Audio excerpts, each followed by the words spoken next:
Good evening and welcome to the September 10, 2014 meeting of the Edina Planning Commission. My name is Kevin Staunton. I am the chair of the commission. Jackie, can you call the roll, please? Here. Here. Here. Here. Here. Here. Here. Here. Present, thank you. The next item on the agenda is approval of the meeting agenda. Are there any additions or subtractions, Carrie or Jackie, from the meeting agenda this evening?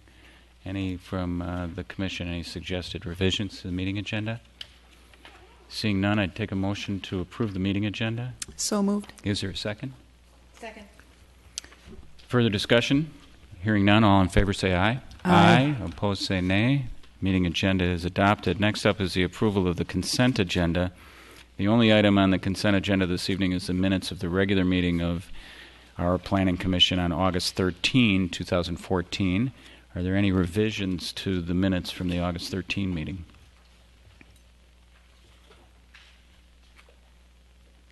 Seeing none, I'd take a motion to approve the consent agenda. So moved. In a second. Second. Further discussion? Hearing none, all in favor say aye. Aye. Opposed say nay. The consent agenda is approved. Next up on our agenda is community comment. This is the portion of the meeting where we invite members of the public to come forward and share comments on items that are not on this evening's agenda. If you would like to participate in community comment, we'd ask you to come to one of the side microphones and state your name and address and tell us your thoughts and share what's on your mind. Apparently everyone is here for items on the agenda this evening. All right. Seeing no one volunteering for community comment, I would take a motion to close community comment. I move to close comment. In a second. Further discussion? All in favor say aye. Aye. Opposed say nay. Community comment is closed. The next portion of our agenda is the public hearings portion of the agenda. We have 3 public hearings this evening. The first item is a variance for Bill Roby Mike Erickson at 5808 Crescent Terrace. And Carrie, you'll be introducing this? I will. Thank you, Chair. Thank you. Members of the Commission, this first item is located in the Rolling Green Interlochen area. Here's a look at the existing lot. As you see, it's a corner lot. The applicant is proposing to tear down the existing home and rebuild a new one. So when this home was built, it was built under our old zoning standards. The required front yard setback, they chose Bywood as the front. They could average all of the setbacks along the street. And with this being their front, their side street would face Crescent here, and they were able to reduce the setback down to, in this case, it was 30 feet. Under our current zoning ordinance, when a corner lot, a house adjacent to it faces the street, you need to match that setback. So that is the variance that's before you this evening. The current ordinance, this is a footprint of the proposed house, and you can see the existing the existing home there. The current front setback requirements, as the Commission is aware, you would take an average of the abutting or adjacent homes. So in determining the front setback here, the required setback is the average of these two homes. It's one of those ordinance fixes that we're going to be looking at in early October. The proposed new home would meet that setback, and the home to the, I guess it would be kind of the northeast, has a 74-foot setback, so they need to match that. That would be the blue line here. So they're proposing to encroach into that setback slightly. Again, as you see, the existing home has a 30-foot setback. All other required setbacks would be met for this site. So here's a rendering of what the home would look like. This is the view from Crescent. You can see the adjacent home. It would fit within the contours of the existing property. They would meet the 1-foot rule, so no real significant grading. And this is a look from Bywood West. you can see the adjacent home. So again, the requested variance is from the 74.7 foot side or front street setback to 61.5, which is proposed. So primary issue for consideration is the variance reasonable, and is the variance criteria met. In this case, staff believes that the criteria is met. Practical difficulty in this case is the existing corner lot and kind of the narrow footprint that's required based on the adjacent properties being set so far back, again with a 75-foot setback on the adjacent property. Staff believes that the proposed location is reasonable. They'd like to pull it away from this side lot line in order to provide a little extra room for drainage so as not to impact the adjacent property there to the north. The proposed home, again, would have a greater setback than the existing home, 30 feet now to the 61-foot setback proposed. The existing home along the side here has a 12-foot setback, and they're proposing an 18-foot setback, so we would be increasing the setback there as well. So with that, staff believes that the variance is reasonable in this case and that the conditions are satisfied. So we'd recommend approval subject to the findings and conditions that are outlined in your staff report. Thank you, Carrie. Questions for Mr. Teague? Commissioner Forrest. One clarification, there are a couple of things, but the first one is on page 3 at the bottom of the staff report. It says, is the proposed variance justified? And the statement there is yes, but then then later on it says, given the fact that the home can be constructed as proposed in a conforming location, staff does not believe it is justified. Is that just a typo or an artifact? That is, Okay. That is a typo, yes. Okay. And the other question I had, it's really being loud, was at the bottom of the first page, it says the applicant has chosen Bywood West as the front street. And it looks to me, originally, maybe that would have resulted in less of a variance being required, but now the house is oriented toward Crescent, and the location of the pool, it seems that would throw the pool a little bit, perhaps a little too close to the front lot line, if that's, if they use Bywood. In putting a pool on that side of the home? I might be mistaken here, I'm sorry. Let me look at this again. Anyway, I was just wondering what the rationale was for choosing, proposed pool. It comes, that area, not the pool itself, but lines up with the end of the house on Bywood. As long as it meets the required front setback there, they could Okay. have it in that location. It's not a backyard requirement. Correct. Okay, and what's the rationale for choosing that street for when the house is oriented toward Crescent? With a corner lot, you get to choose Right. your front.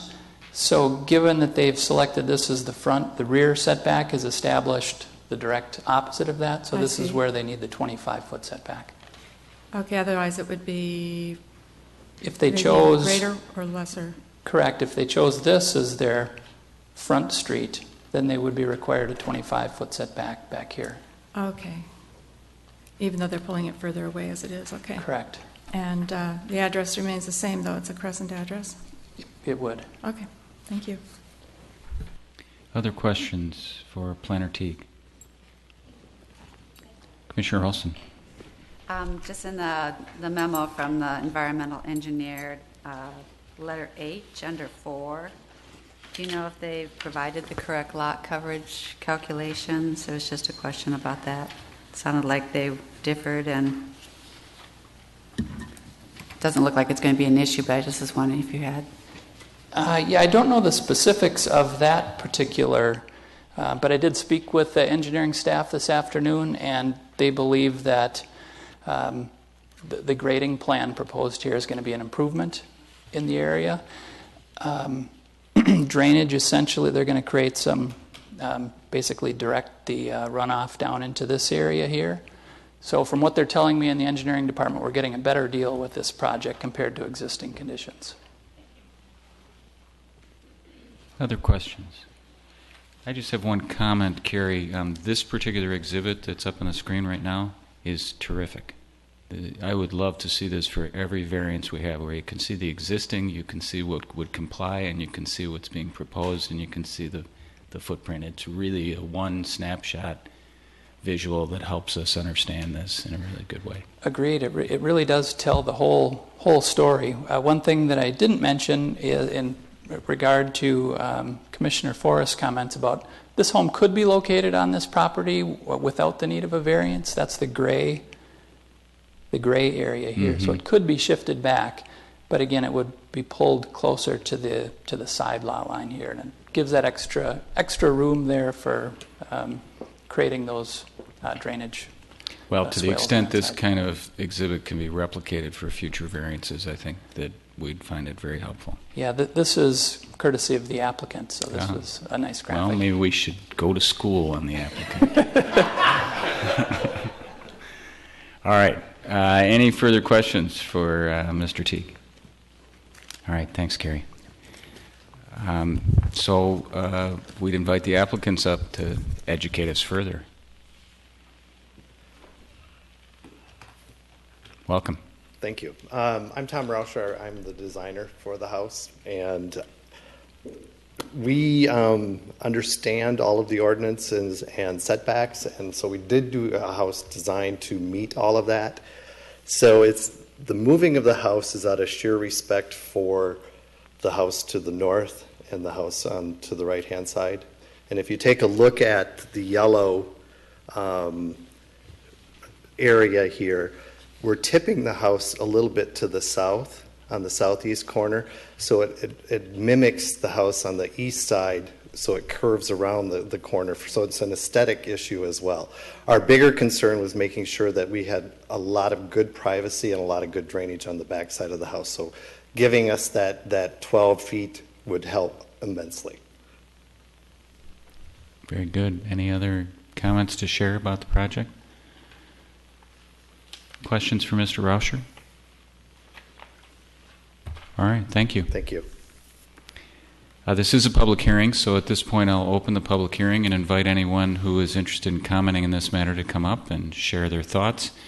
If you'd come to one of the side microphones and give us your name and address and share your thoughts. Yeah, good evening. I'm Kevin Gilligan, and I live at 5804 Crescent Terrace. So we're the house to the east that was mentioned. And we and the surrounding neighbors are very strongly in support of this variance for the reasons that were mentioned. So I just want to make sure that the council was aware of that.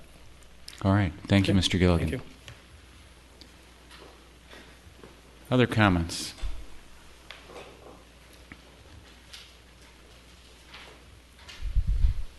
I'm Phil Broad. I live at 4820 Rolling Green Parkway, and we're next to the Gilligans.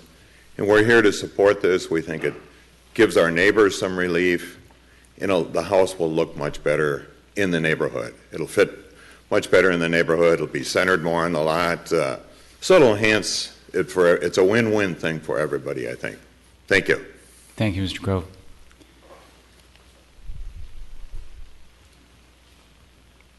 Paul Bachman, 4817 Bywood Street West. We are the house to the north, and we feel as our neighbors do. And for us, it actually moves the home further away, which is already very close, and so it affords us some more privacy. So we're also in favor.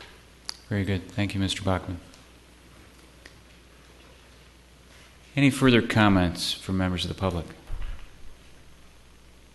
All right, seeing none, I'd take a motion to close the public hearing. In a second. Second. Further discussion? Hearing none, all in favor say aye. Aye. Opposed say nay. So the public hearing is closed, and we'll bring the discussion back to the Planning Commission. Commissioner Scherer. Well, corner lots are always difficult, and I will be supporting this because I really like a number of elements here. I like the aesthetic tip of the home to mirror the one line of homes on the front street. I really feel that the design is quite respectful of the neighbors on all sides, and it's always helpful to have the neighbors' input and have you here this evening, so thank you for coming. And I also would just add that I think the style and the design is very compatible with the neighborhood. I think it will be very pleasing, and it will fit in very well with the other homes on both streets. Other comments?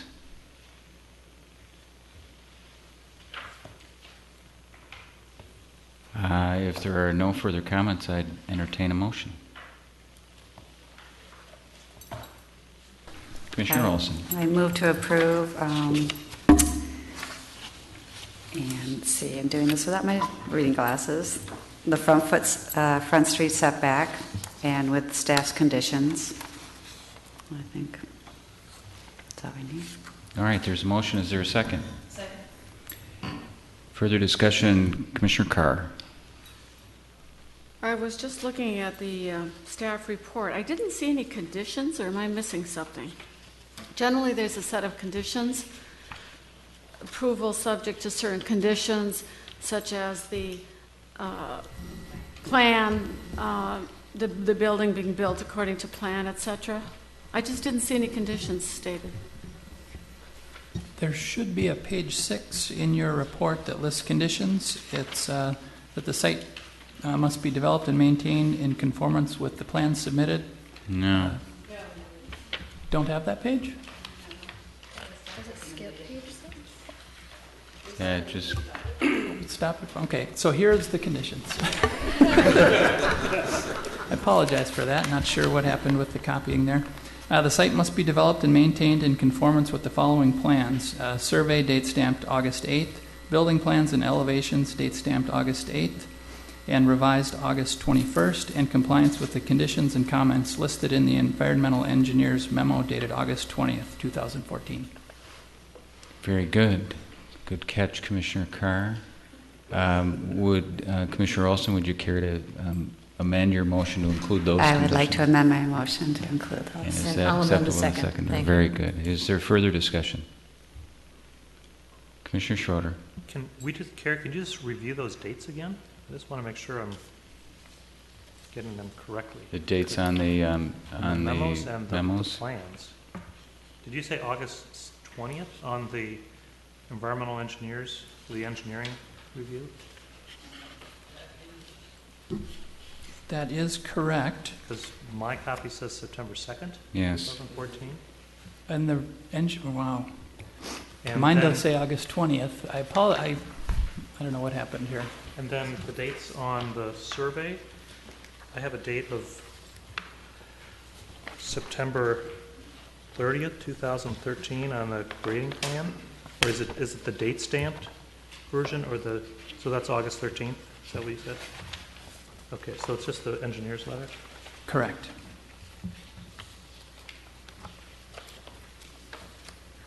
So Just the engineering letter. September date 2nd reference. engineering letter. August 20th is the engineer's letter. Well, except the one in our packet is September 2nd. It's 20th.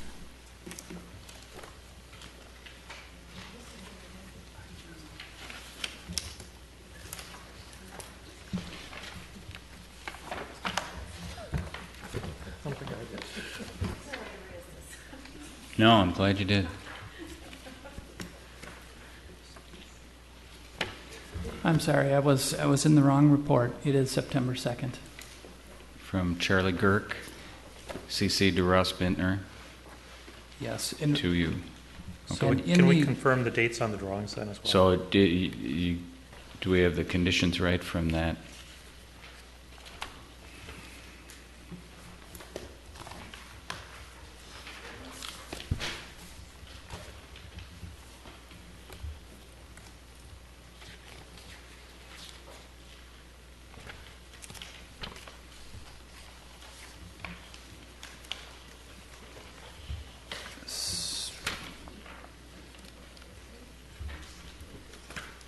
So the plans that are in my packet are date stamped August 13th. So I would Yes. suggest we go with, okay. So scratch those last dates that we gave you and go with the plans date stamped August 13th and the review memo by the environmental engineer dated September 2nd, 2014. All right. So, I amend their motion. And I concur. all right, I think we're all square on dates now. Anybody else catching any other mistakes? Very good. Is there further discussion on the motion? Hearing none, all in favor say aye. Aye. Opposed say nay. Motion carries. Congratulations. After a couple of bumps, you have your variance. If you can send us the graphics on how to create that exhibit. I'll give you my business card. Touche. Touche. Thank you. All right. Next up on the agenda is a conditional use permit for Ted and Amy Carlson, 5516 Knoll Drive in Edina.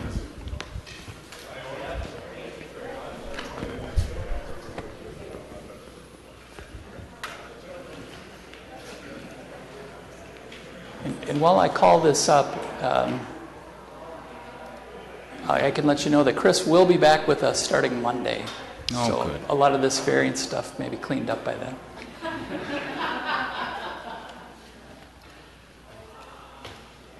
Boy, it'll be nice to have her back.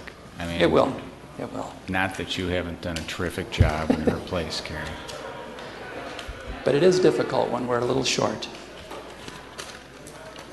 Okay, so this next request is a conditional use permit located on Knoll Drive in the northwest corner of the city.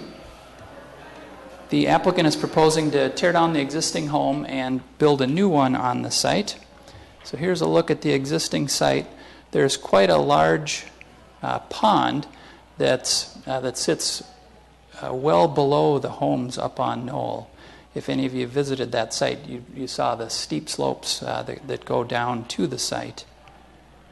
Well, this graphic may be difficult to see. Maybe you received the colored rendering in your packet. Hopefully you did. But the middle pictures here show the homes on either side and the proposed home. This is an area of large lots with a lot of ramblers. So they've designed a home to try to fit with the character of the neighborhood. What they're requesting here is a conditional use permit and a variance to the 1 foot rule. And as Commissioner Schroeder pointed out, there may be I'm not sure if it's a typo, but the staff report indicates that the new home would be 1.97 feet above the first floor elevation of the existing home. But when we look at the proposed home on the plans that were submitted, it looks like it may be 2.97. So maybe we can get a clarification from the applicant in that regard. In either case, the purpose of this request is to utilize the existing foundation in the home. Apparently it's in pretty good shape, so they'd like to utilize that. And the basement ceiling elevation of the current home is 7.5 feet. While that's code compliant, building code requires at least 7 feet. It's not a very tall basement, and they'd like to increase that up to 8 feet 10 inches. More in keeping with the basement elevations that we're seeing in the new homes being built in Edina.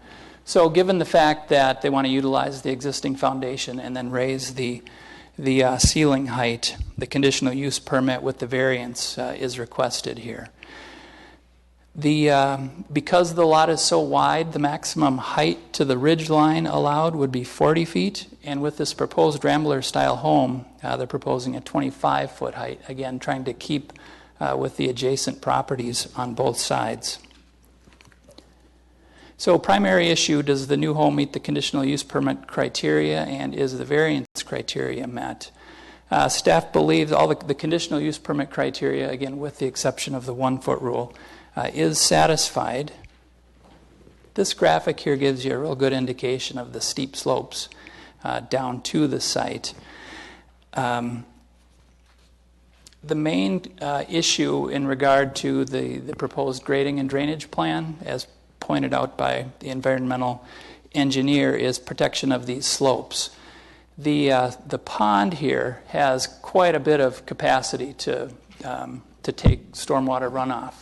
They had indicated that there's 8 feet to the lowest elevation of the nearest structure in this area. There's an 8 foot. This pond could essentially rise 8 feet before it would impact any of the adjacent homes. So there's a lot of capacity in this area. Their primary concern was just not to disturb the slopes with any runoff. So there was a couple of options that that the applicant has. They could pipe it directly into the pond without disturbing the slopes, or construct these little pits to essentially hold the drainage up on the site. And the applicant has been working with Ross and the engineering group to come up with a specific alternative. As far as staff's concerned, either one would be adequate and would work in this situation. So they're not concerned that some type of, there is a solution here. Might be a question for the applicant as far as where they're at with which one they'd like to go with. So again, staff believes that the conditional use permit criteria and the variance criteria is met. Again, they want to utilize the existing foundation and would like to raise the ceiling height. So with that, I can stand for any questions that you may have. So approval will be subject to the findings and conditions that are outlined in your staff report, assuming they are in there. Thank you, Carrie. Questions for Mr. Teague? Commissioner Forrest. Yeah, well, you said you felt the conditional use permit criteria were met, and yet the reason they're requesting a variance is because they aren't met. So I just want to make that clear. I'm concerned personally because has this been run by the city attorney, this procedure? Yeah, this isn't uncommon to do variances. No, I'm not talking about the variance. I'm talking about variance to a CUP because we're not. We're giving a variance on something that's described as a use under our ordinance. It's not it's not like a setback or an area variance, and it's like we are asking for a use variance, which isn't generally allowed in Minnesota, and or we're asking a variance to an administrative procedure, which also seems a little bit kiltered. And I know why we're doing it the way we're doing it because of the history of variances and stuff. But I'm concerned about that that aspect of it. I just don't know how we can juggle that. But. Yeah, the city attorney is aware that this is how we have been processing this 1 foot rule. It's essentially one of the conditions. This is the first time we've ever put a variance on a use. We've done a few of these, and they go to the city council. So there have been variances attached. There have been variances attached to a CUP, but not to the actual use described as the CUP. That's the thing. No, we've had this exact variance requested from this standard. Okay, I don't recall that. So then the city engineer now in his stormwater utility section on his memo says, on number 7, it says, the drainage path is through a rear yard into a landlocked wetland that is volume sensitive. But that's all been dealt with, apparently? Yes, they've indicated that there's a lot of capacity in that pond. Okay, and then under the staff recommendation, it says that the proposed first floor elevation is consistent with the adjacent home's first floor elevation. Can you explain that a little bit more? Because there aren't...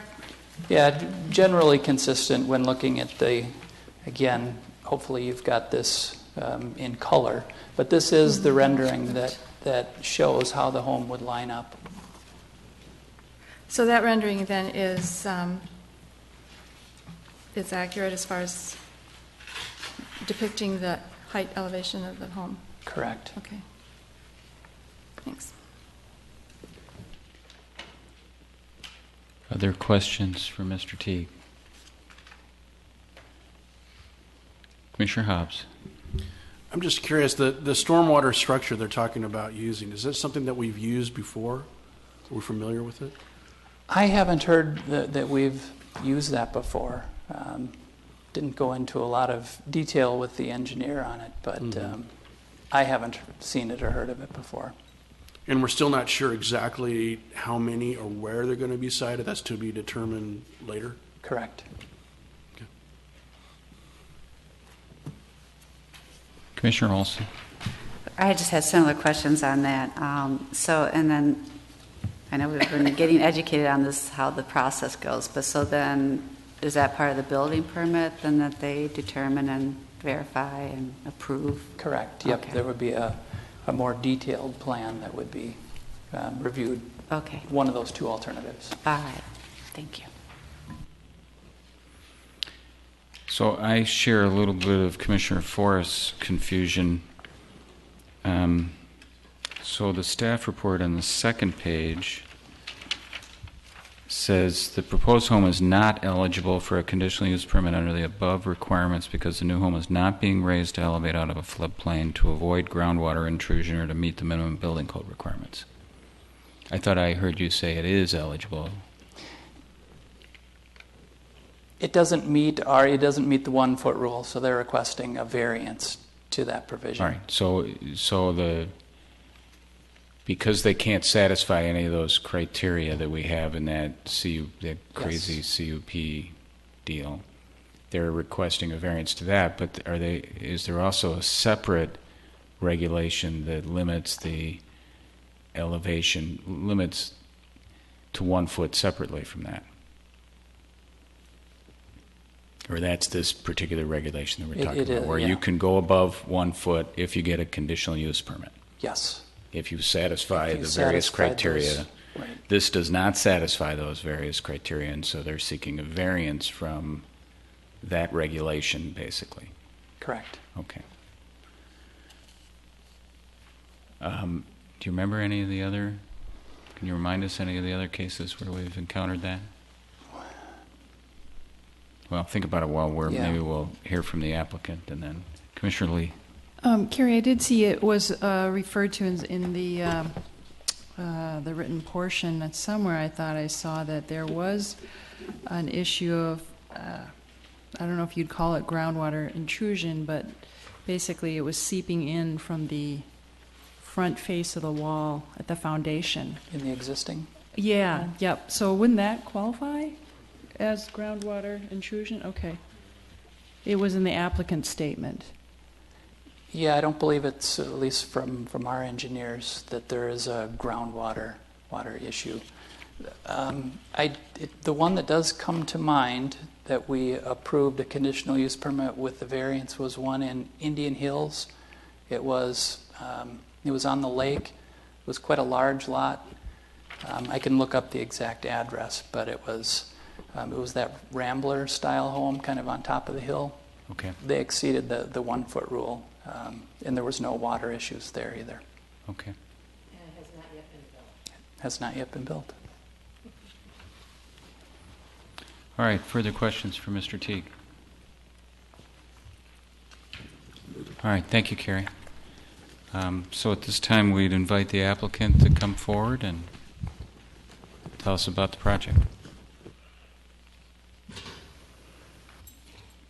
Good evening. My name is Ted Carlson. Thank you for reviewing our plans, and I'm just here to answer any questions that you may have.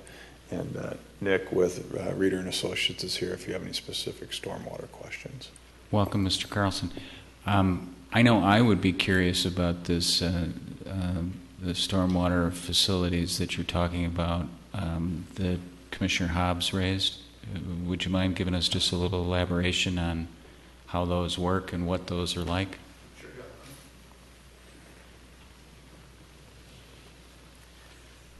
Good evening, Commissioners. My name is Nick Adam with Rader & Associates, and I have talked to Ross Bittner since this plan came out showing those stormwater structures, and he was not in favor of putting those into the ground like that. He was afraid that, and what they are is basically an underground basin that fills up with water, and then the water has holes in the side of it that leaches water into the soils.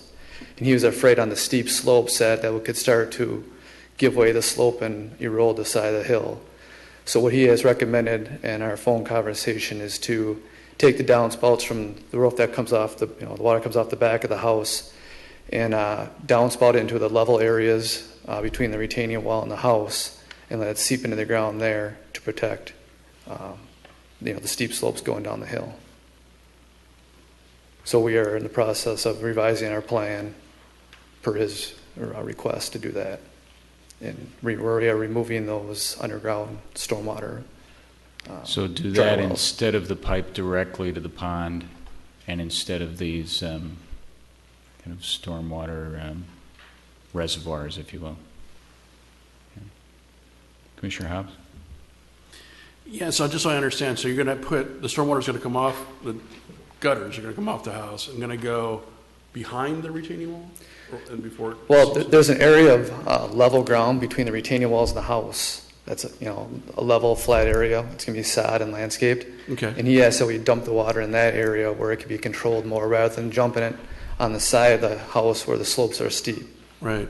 Yeah, and I would agree. I mean, I would have some pause about those structures like that. Sure. I actually went out to the site and looked at, and it is very steep, and I was curious about the soils, and things like this have a tendency to blow out over time. So yeah. I think having some kind of infiltration area to accept the runoff from the top of the house. And is it going to also, the front of the house, is that going to come around as well and go to the same place? No, the front of the house will get out to the street. Okay. But and so how much area do you have between where the gutters are going to dump and the edge of the retaining wall? I don't remember the exact dimensions. It varies, 15 to 20 feet, I believe. But enough room to be able to put some vegetation that will be able to take that water. Yep. I noticed the city engineer's report talked about the front yard draining to sub-watershed MNN 39, which means absolutely nothing to me. But he does say that downstream public system stormwater capacity is limited, but flows into a public park. Have you and he had conversations about the front water, storm water management? No, he did not. I've not heard any comments or any issues with that. It's really just been focused on this. So you're taking the front, running it to the street, and letting the public stormwater system take care of that. Correct. And the rear is, as you just described from your conversation with the city engineer. Correct. Okay. Going to the back, yep. Further questions from Mr. Adams? Commissioner Schroeder? I just want to clarify the elevation change. Mr. Adams, in your letter, you say that you want to increase the elevation of the first floor 27 inches or 2.25 feet. And I'm not the applicant. Yeah. I didn't write the letter. Mr. Carlson. Okay, Mr. Carlson, I'm sorry. Yeah, I'm sorry. It's 1.97 feet. We had a communication problem between our professionals. It's 1.97. So is it 1.97 above the 1 foot that's allowed, or is it 1.97 total? Let me grab my plan. The plans actually show an elevation of the existing house at 952 and the proposed elevation at 952.97. So that's 2.97 feet, or 954.97. That's 2.97 feet, or almost 3 feet instead of 2. And I just want to make certain that we have the right number. It's not 2.25. Well, I think we were going off the first floor elevation. One of them's a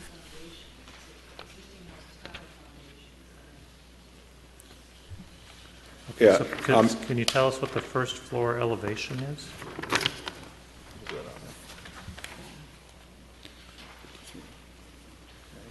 And which plan sheet are we going to find that on? 953, I believe. Okay, So that helps clarify it. First floor elevation is 953. And which plan sheet is that on?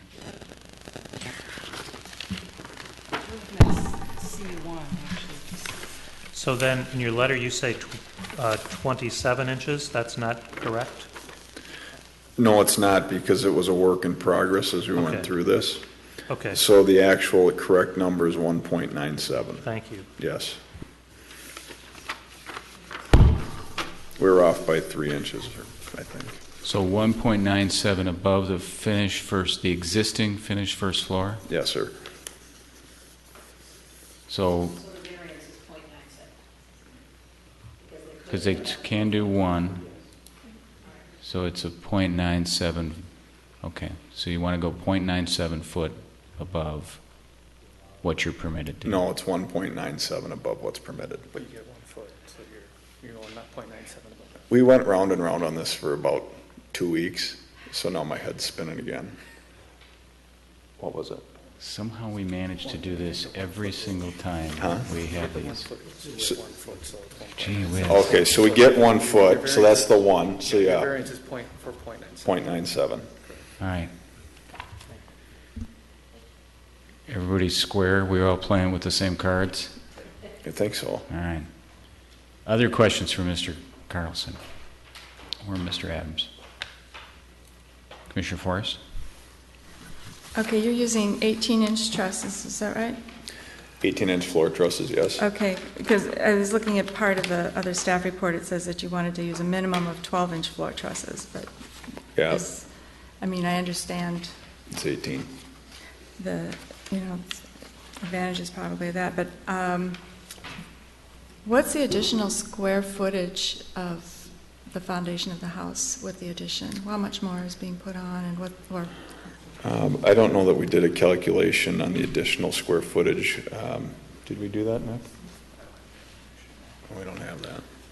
I would estimate it's adding a third stall garage area in the back, and I would guess it's in the neighborhood of 1,000 square feet.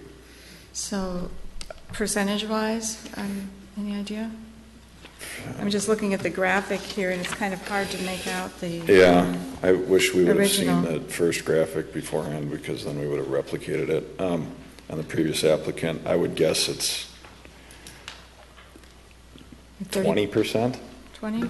I was thinking throw a closer to dart at 30, it. but I don't know. Okay. And there's one other question.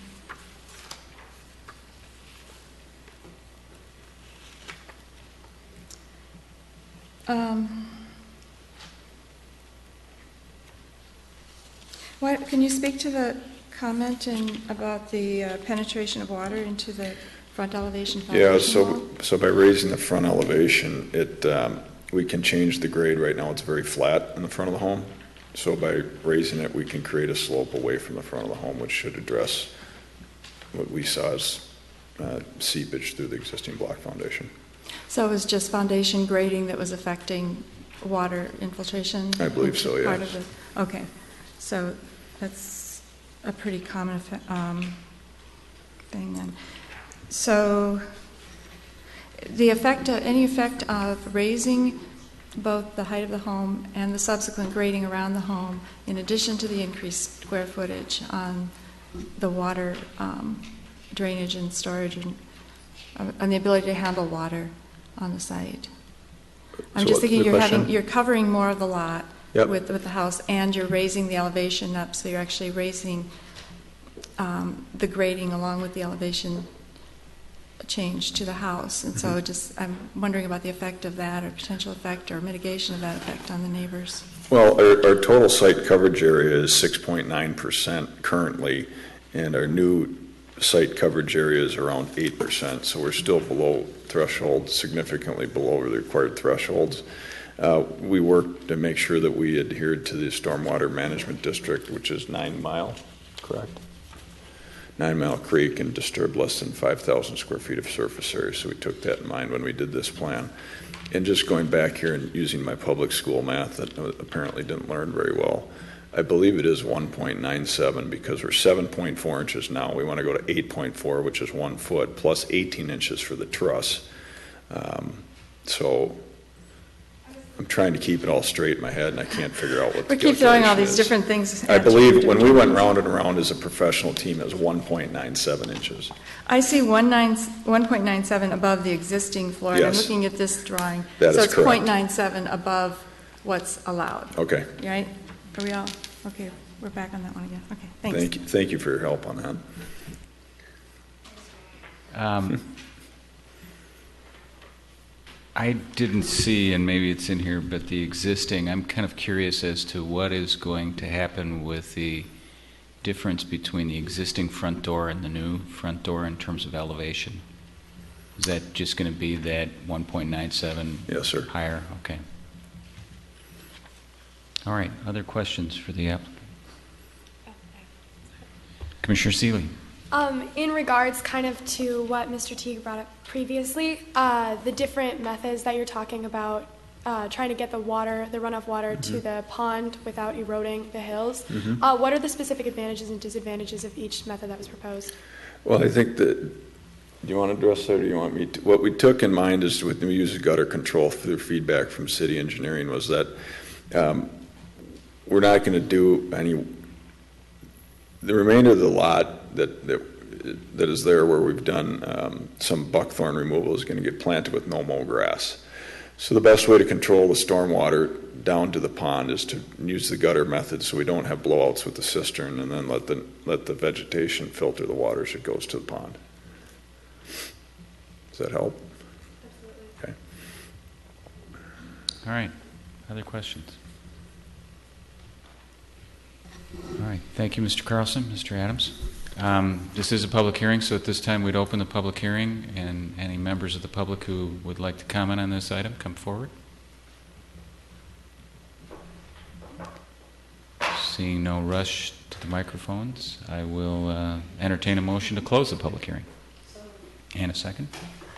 There's been a motion and a second to close the public hearing. Is there further discussion? Hearing none, all in favor say aye. Aye. Opposed say nay. All right, the public hearing is closed. We'll bring the conversation back to the commission. Comments?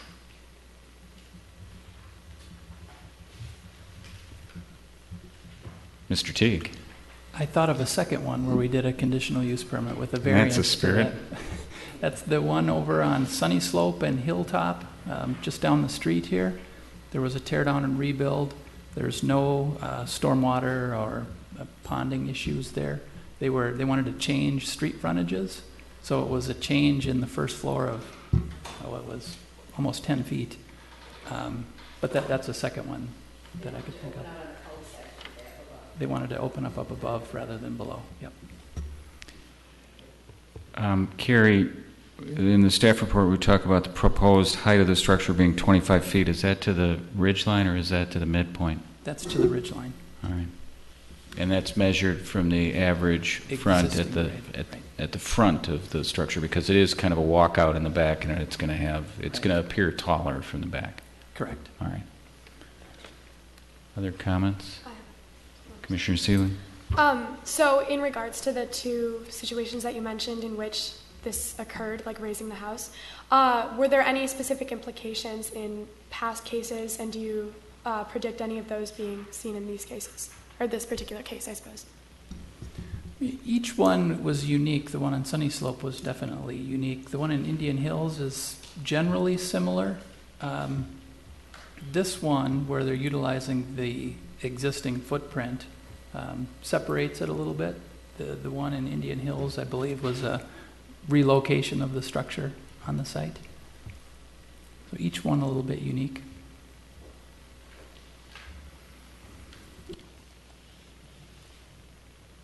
Commissioner Lee.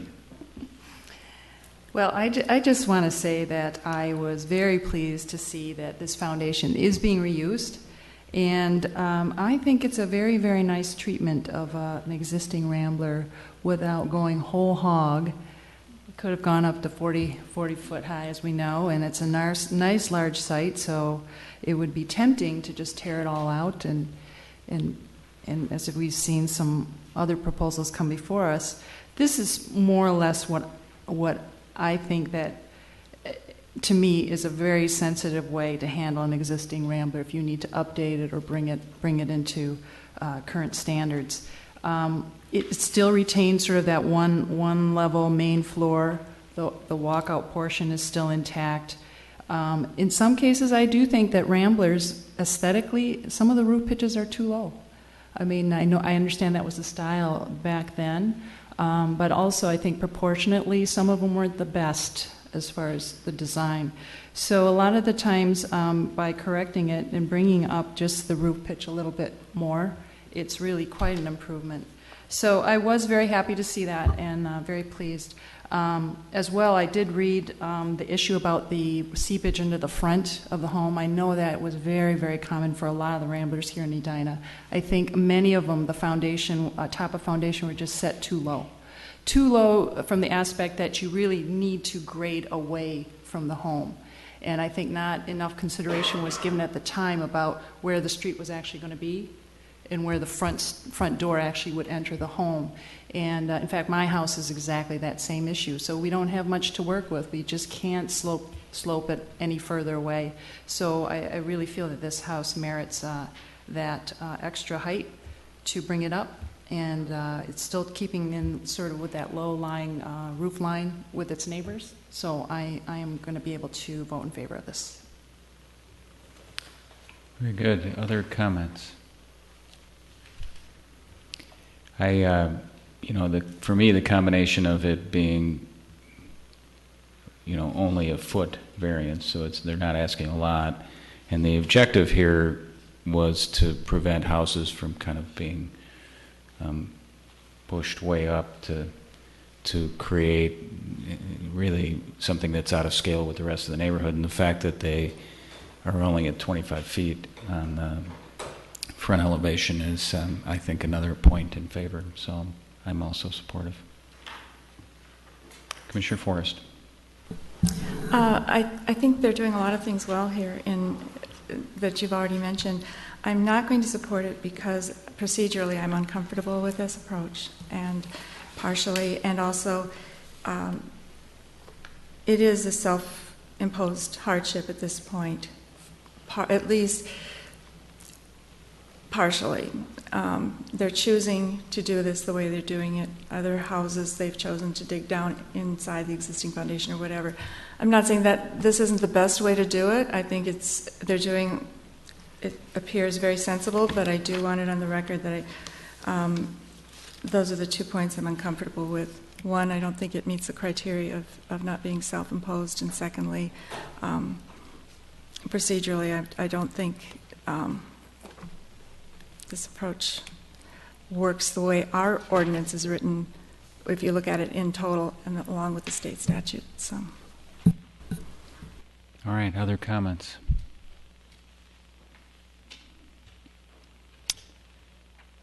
Seeing none, I'd entertain a motion. Commissioner Scherer? I would move that we approve the conditional use permit with a variance to the eligibility requirements to allow construction of the new home, more than 1 foot or 1.97 feet total at 5516 Knoll Drive, consistent with the staff recommendations and conditions. Is there a second? Second. Further discussion? Hearing none, all in favor say aye. Aye. Opposed say nay. Nay. All right, the motion passes. Now, Carrie, this will, because the conditional use permit dimension to this, it is a recommendation to the City Council. Correct. And do you know what meeting it will be on at the City Council? It will be their first meeting in October. I believe it's October 2nd. So, October 7th? All right. Thank you, Mr. Carlson. Mr. Adams? All right, that concludes that item. The next item on our agenda is final rezoning and final site plan with variances. Frauenschuh, 5108 Edina Industrial Boulevard. Carrie.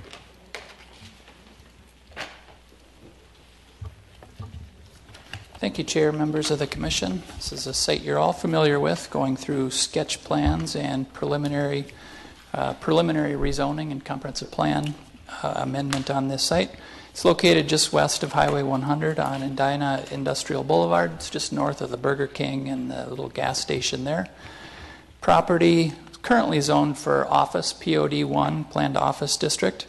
It received preliminary rezoning to PCD 2, consistent with the retail uses to the south. You recall we did amend the comprehensive plan for this area to neighborhood commercial. Again, a look at the site with the gas station, Burger King, retail center, and the subject property. So this is the existing office on the site, and the applicant's proposing to tear that down and rebuild a little bit smaller retail space. Just quickly go through some of the renderings. Again, similar to what we saw at the last meeting, be a ledge stone and brick building. We do have a materials board here this evening. And a look at the site plan. This is where the garbage enclosure, which would be located in this corner of the site. So this is the second step of the review process for final rezoning to PCD2 and final development plan with front yard setback variances from 35 to 33 and 25 feet. Plans are generally consistent with what you approved the last go-round. There were two issues that you had asked the applicant to address. First is moving the building slightly back from Edina Industrial Boulevard and provide more space between the sidewalk, the street, so there was area to spare. The applicant has done that, shifted it slightly. They almost meet the setback. This is a 33-foot setback, 35 is the requirement, so we're nearly meeting that. And the 25-foot setback is off Metro Boulevard. The second request that was made by the Planning Commission was in regard to boulevard trees. The City Council echoed those comments as well. The applicant is not proposing boulevard trees at this time. They are proposing a green space in between the street and the sidewalk. A couple of issues that have come to mind for them, visibility for the tenants and maintenance and being able to plant in that area. The staff's belief that we could do some plantings within there. Again, it's a 10-foot strip. County standards require a 6-foot setback for trees, so there's adequate area to meet the county standards for planting of trees within the boulevard. And if the commission recalls the Starbucks property on France, when that project was redeveloped, there are some boulevard trees along with additional landscaping, some daylilies and some grasses along there, and those have proved to be successful here over the last year or so. So there are opportunities. City Engineering Department and Public Works have reviewed the plan and believe that to be the case as well. In speaking with the applicant, they're open to maybe shifting these trees into the boulevard. Again, we're suggesting a condition of approval that some boulevard plantings be included there, subject to city forester and city engineer review and approval. Just to quickly show, again, this is all similar to the preliminary plan with the grading ponds. There would be 3 of them to take some of the surface runoff and filter out the sediment before it goes into the system. I'll look at some of the tenant space. Primary issues for consideration is the rezoning and the variance reasonable. Staff believes that it is. Again, consistent with the preliminary approved plans. You recall we looked at the traffic impacts. There's no impacts on the adjacent roadways. The roads can support the project. The rezoning is consistent with the adjacent land uses. And again, we're getting quite an improved site plan when we consider where we started with the original sketch plans where we had parking on all sides with the building set back from the site. So with that, staff is recommending approval subject to the findings and conditions that are outlined in the staff report. With that, I can stand for questions. Thank you, Carrie. Questions for Planner Teague? Commissioner Forrest? I'm just full of them tonight. I'm wondering, because we're supposed to pretty much have final plans, if you have newer plans than we do, or if it's not that important, but I noticed that on the erosion control plan and the grading and drainage plan under number 1, they both refer to notifying Brooklyn Park versus Edina. On the site plan, though, the newer site plan that was approved, those were revised August 14th. The site plan that was revised 9/2, however, does refer to the city of Edina, but also on that one, the monument sign has been moved compared to the others. So, yeah, I did have a conversation with the applicant in regard to the signage that's proposed, and their intention is to, while we're not approving specific sign plans today, they would conform with our setback and size requirements. So those things would be reviewed as part of a sign permit. Okay. And it doesn't matter that it's incorrect on those other 2? I mean, I can see where the grading and erosion plan factually or what it is. I just want to make sure that they're trying to provide notification to their contractors, then they might want to change that accuracy, make that accurate. Yeah, I didn't notice a reference to another city, but It's on number 1 on both of.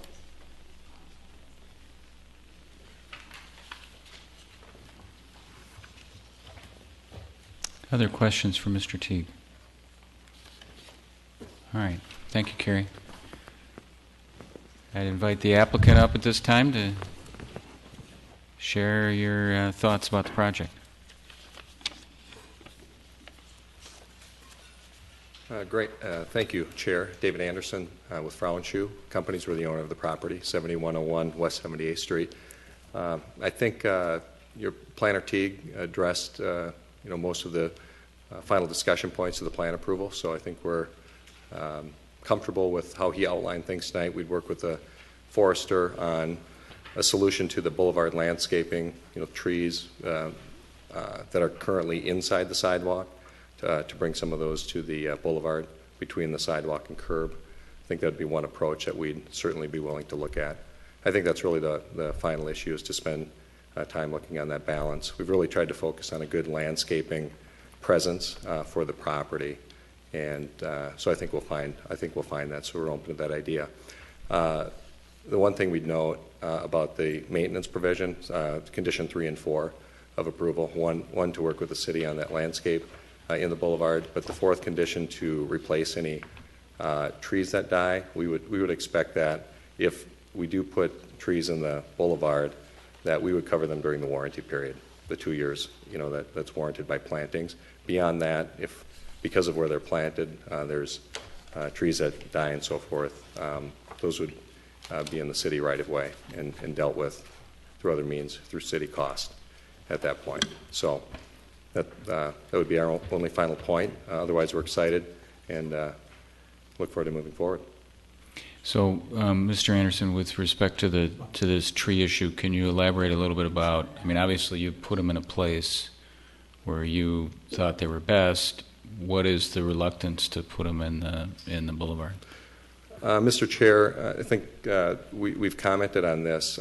It's Minnesota, so we need some place to put the snow off of Edina Industrial Boulevard, and certainly it's going to go on the flanks of the street, so there's going to be sediment and snow and maintenance issues. They're just subject to some of that kind of wear and tear winter conditions, so we're concerned about that.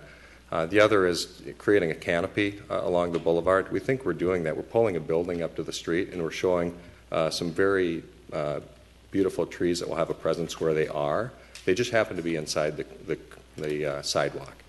So we have them placed there. We think you'll get that same benefit of the landscape presence. So I think we're talking a bit of semantics. We are concerned, certainly that we don't want to over cover that frontage with trees. We want a good balance of proper landscaping that still allows some visibility and signage into the site. The landscape consultant has suggested this approach to us for some of those reasons: maintenance, longevity, and good, healthy plant life for those trees. All right, thank you. Stick around, Mr. Anderson. I bet there'll be some questions. Questions for Mr. Anderson? Commissioner Olson. I think the last time you were in front of us, we were also talking about kind of that active street. And have you made any changes to the plans to allow people to access the building from Edina or Industrial Boulevard?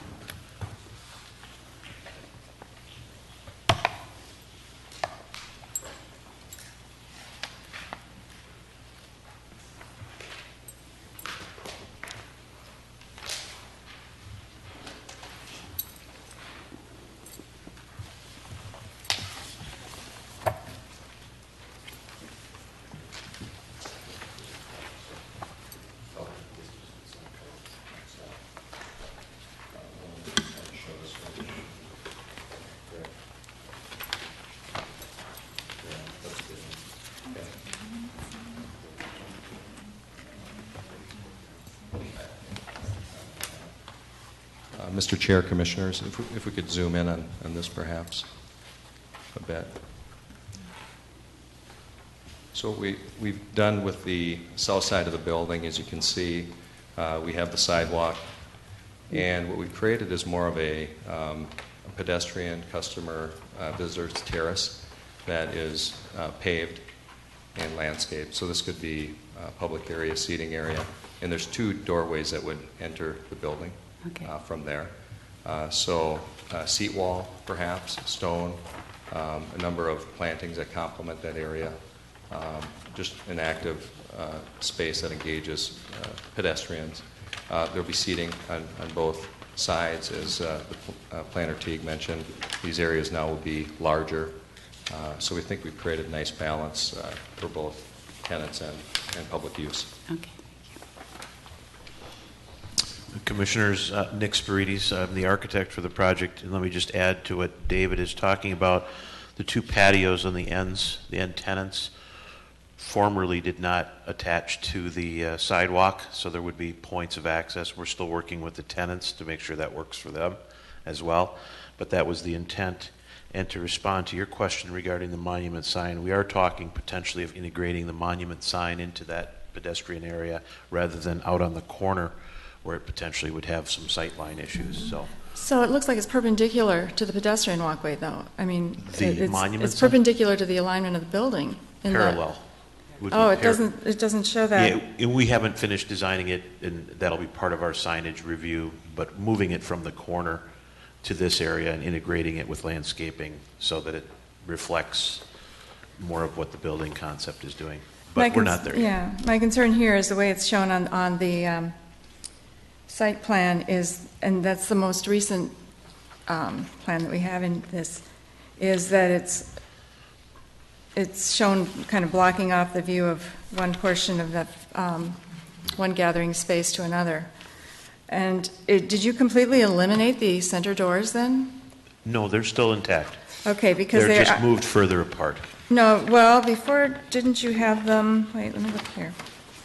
Because on one of our drawings, there are doors on both ends and in the middle. And that is the floor plan, dated 8/15. And then when I look at these others, there's nothing in the middle. Or am I just missing? I don't see the doorways. Here's the wait, plan. no, wait a minute. They're small on this drawing. Here's the plan we just submitted. So that's still accurate. For then. review, yes, it is. Okay. The doors and the 2 center doors and 1 on each end. And what do you mean by that, what's it called, the common hallway graphic wall? We're intending on constructing a wall a couple of feet behind the windows, and to put some sort of artwork or something graphic to look at beyond the windows, so you're not looking into a common hallway which has doorways to the restrooms. Right, okay, thanks. Just, Mr. Spirides, so that I'm clear, if you, looking at the site plan, there is an indication of a monument plan just to the west of that center arcing area. So just to the left there, right here, it shows a monument sign. As opposed to being out on the corner, it shows it directly to the west, at least on the set that we have. Okay. Looks like it's 19 plus feet back from the street. Right. The plan, the monument sign location is not floating. It's at this point in time, we're still working on it. We're trying to find the best place. Our biggest concern here at this location on the corner is that it potentially blocks the visibility triangle, and so potentially creating an unsafe condition. We also believe that integrating it with this pedestrian seating area would make for a very nice composition.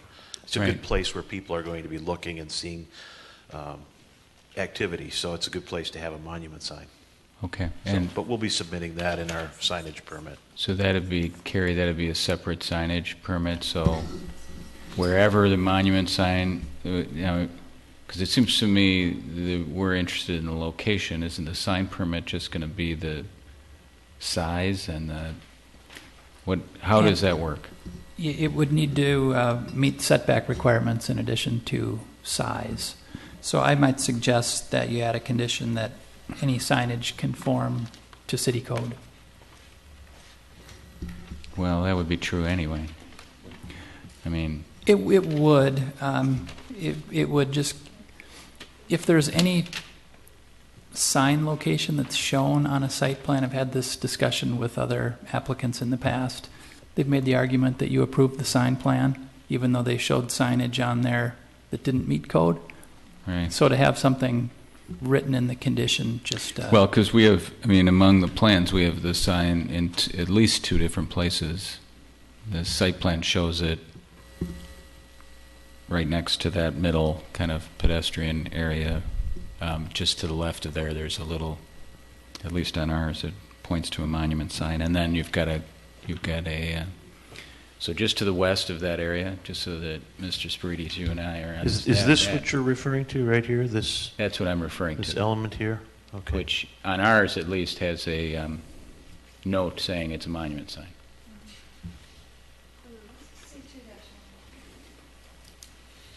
Yeah.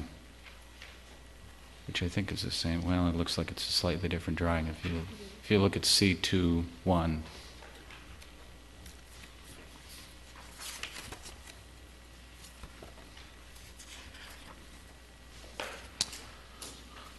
it's just the night for different versions.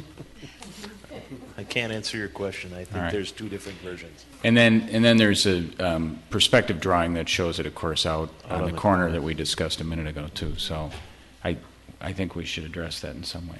Anyway, other questions or thoughts from commission members? Commissioner Lee. What's the paving going to be on those patios? Most likely concrete. We haven't made a final decision on what concrete that would be. Okay, I think It will not be pavers, though. It will be concrete. Why would it not be pavers? Probably just a cost issue. Trying to maintain It a was budget. something that was recommended by this commission the last time you were here. I was just pulling up my notes from the last time.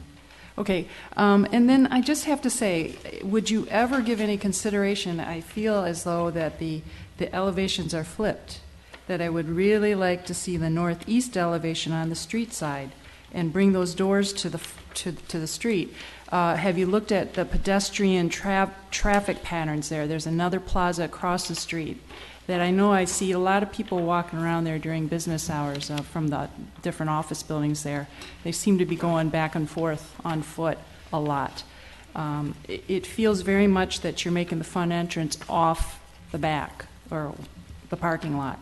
And the whole point of us focusing so much on that street side is the engagement, not so much just to arbitrarily say that, pull it up close. I think that the doors you have there right now kind of feel like the back doors. And I've seen many arrangements, particularly in urban environments, excuse me, where it's this similar type of long tenant space, but the back door is where the parking is. And so the main door is off the street front. So I guess I would put that in there to strongly have you look at that one more time. I do feel that it is going in that direction, and that the way you have it set up now, people will probably say, if they are on foot or on a bike, would probably opt to go to the plaza across the street, because it just seems like, oh, I can see the door.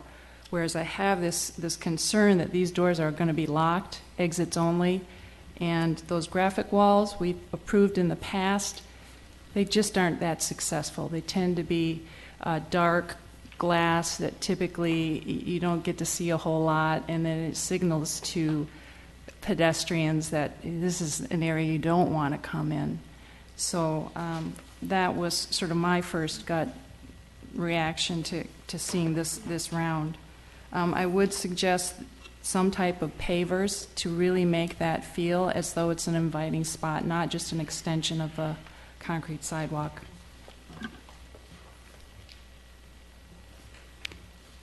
Commissioner Schroeder. I'd like to follow up on one of Commissioner Lee's comments or questions.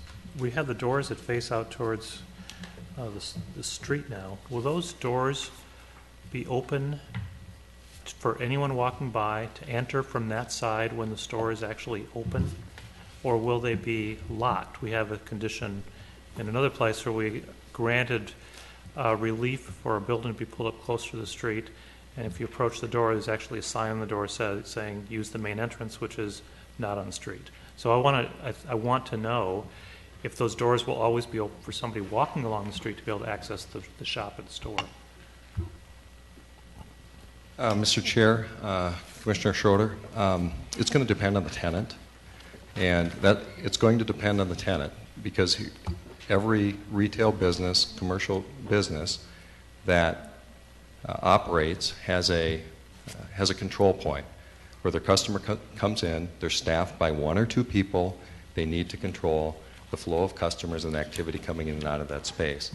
Some tenants may want that, and certainly we would invite that, but that is the nature of retail. There's a front and there's a back. So we're trying to be responsive to the tenants, but bring the presence of that building to the street, have it well landscaped, have it encourage that activity so pedestrians can come into the site and be comfortable. That's really been the focus of the effort. Commissioner Lee, I take your point on the art wall. Our vision of that's a fairly large window area with a proper downlighting, with the presence of some very colorful art with lit up on that boulevard. That will be impressive. That will be striking. So that's our vision of that. And then some outdoor seating, that kind of activity at the street is really what we're trying to get at. We also have to make it attractive to the retail tenants. And that's why they're looking for parking, they're looking for outdoor seating opportunities, they're looking for a good access point for their customers coming in, parking, coming in, having some ability to move in and out. They'll have that ability on either the north or south side of this building. That's a challenge of trying to design a building on a small site with in essence, two front doors. It's not very commonly done. Think about 50th in France. There's front doors. If you go to the back side of those buildings, what do we have? We have back of buildings. We have very nice design here. Mr. Chair, I do have more questions. So, Mr. Anderson, it's possible that of the 4 doors that we have facing out towards the street, none of them would be open because of the tenant preferences? Is that possible? Mr. Chair and Commissioner, the 2 end tenants, those are going to enter into their patio area. So, of course, I think there's going to be a flow of their customers coming in and out of those spaces. So on the 2 end caps, certainly. On the interior portion with those doors, those certainly may be available for retailers to have their customers come in from that portion of the street. We can't force that. I think that's a challenge. You're asking us to answer something that we can't answer for those users. I also have a question about the architecture, and I look at the elevations, and I don't see anything that would indicate a transformer or meters for electrical or gas. Where are those going to be to serve this building? Sure. Okay. Our meters are electrical and mechanical will be done by design build and obviously working together with us as the designer. We have core elements that are located next to the toilets in that common area. West side is where all of the utilities are coming in, so most likely off of Metro Boulevard is where we would have any utility access for the building. So meters would most likely be on that side, which is where they're located currently. Okay, but what I want to know is not most likely. I want to know where they will be located. Are you telling me that they will be located on the west side of the building? Yes. So meters, transformer, any kind of exterior kind of functional utilitarian elements will be placed on the west face of the building. Correct. And then there was also a statement about the density of the landscaping, and this is really getting kind of perhaps fussy, but in the landscape plan that was submitted, this is getting really detailed, but that's why I'm a landscape architect. I look at this stuff. It shows that the density of the Baja daylilies would be 2 feet on center, but if you actually scale them off the plan, they're closer to 3 feet 9 inches. And which will govern? Will it be in the plant schedule, so they're actually closer together with more empty space around, or will you actually plant them at a density that across the area where they're indicated they'll be filled in, so that as you move along the street side, there will be kind of a continuous landscape of perennials, shrubs, and the few trees you're placing out there? I'm not the landscape architect. We had a consultant, but I would believe that they would follow the schedule and that the graphic representation was just more difficult to draw all of the smaller plants. That would be my answer. You're a landscape architect, so I would say they should draw them exactly like they show, but the schedule would be what I would govern as that calls out the quantities. The schedule relative to the spacing or the schedule relative to the quantities? Spacing is, in my book, equally important as quantity is. No? We could argue this for hours. They're either spread out this far with a lot of space in between, or they're crunched together and actually create the mass that I think was described as the density of landscaping with more space at the ends. And I think what I'm looking for is the density as indicated in the schedule, but not the quantity that's indicated in the plant schedule. Okay. I'm more than comfortable having you put a condition and directing us to follow something that you're looking for. Then can we also make certain that the plan for the landscape is signed by a landscape architect and not by an engineer? It will be signed by Paul Kruger of Laux Associates, who I believe is a certified landscape architect. I think it's Paul Kangas. Kangas, excuse me, not Kruger. Commissioner Scheer. I think the last time we talked about this project, we spent a great deal of time on the coffee shop drive-through and the direction of traffic. And just for me, if you could, and the diagram you just had up will work, how are you intending to direct traffic? Coming in on Industrial Boulevard, snaking through the drive-through and directing them out on Metro Boulevard? There's two directions. Obviously, cars may come in this direction, and there is enough turn radius as designed by our engineers to make this loop back.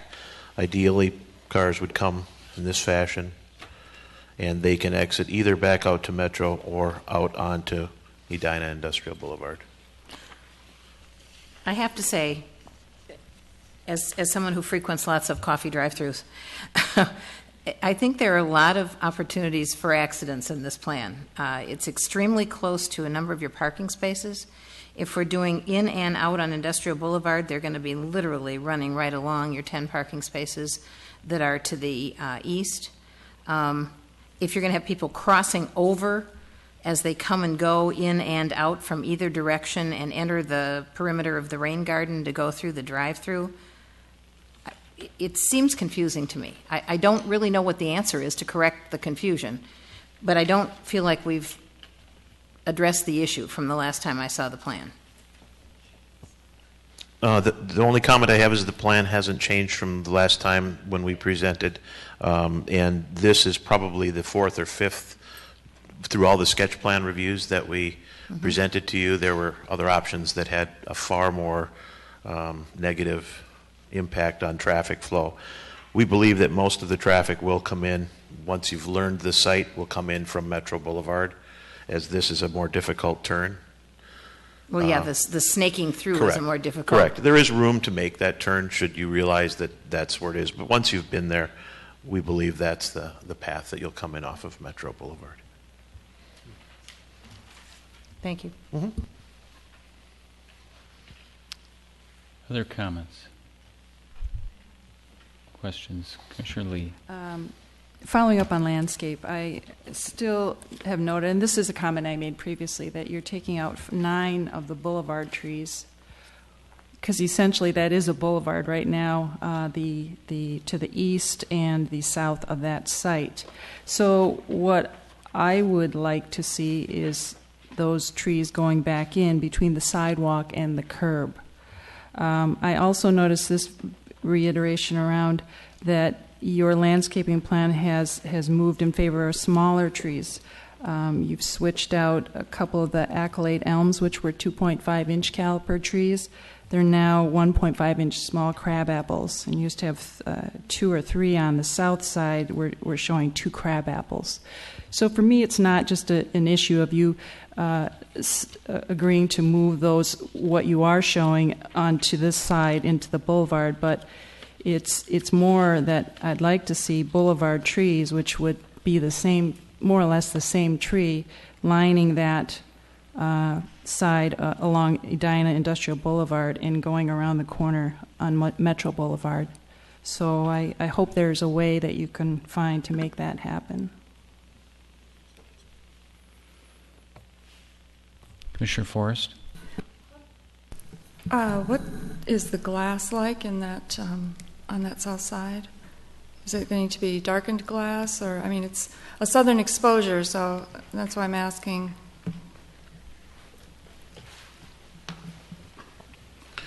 We've submitted a materials board, and I guess I can lay this flat. This is the glass we've selected is a clear glass, a non-reflective, but it does have a tint to minimize our solar gain, so to speak. It'll be a low E glass, but it will, for the most part, be clear with a light tint. And that is my concern, because it is going to obscure the activity in the buildings, once again, minimizing the perception from the streetscape of anything going on in there. And I'm also the graphic wall that you're talking about in there, to me it looks like a room divider, because how are you going to light that up brilliantly on a southern exposure during the daytime when the pedestrians are walking around so that it's really that noticeable and that fantastic? I guess I was concerned last time about the fact that what looks like the main door on the south side leads to the bathrooms, and that at least now you've opened up those patio areas to the street. But there's, again, the shade trees are gone that are going to make that more comfortable experience for people to use them. So, the positioning of the building, there was a goal in our encouraging you to do what you did, but to me, it just looks more like the back of the building than the front of the building. And basically, I mean, if we're giving variances so that we can accomplish pedestrian interaction with the buildings, then if it's not going to accomplish that, what's the point? We have goals, and your tenants have goals. Somewhere, somebody's got to do some due diligence and realize that there's got to be some compromise if we're going to be able to attain our objectives too. So.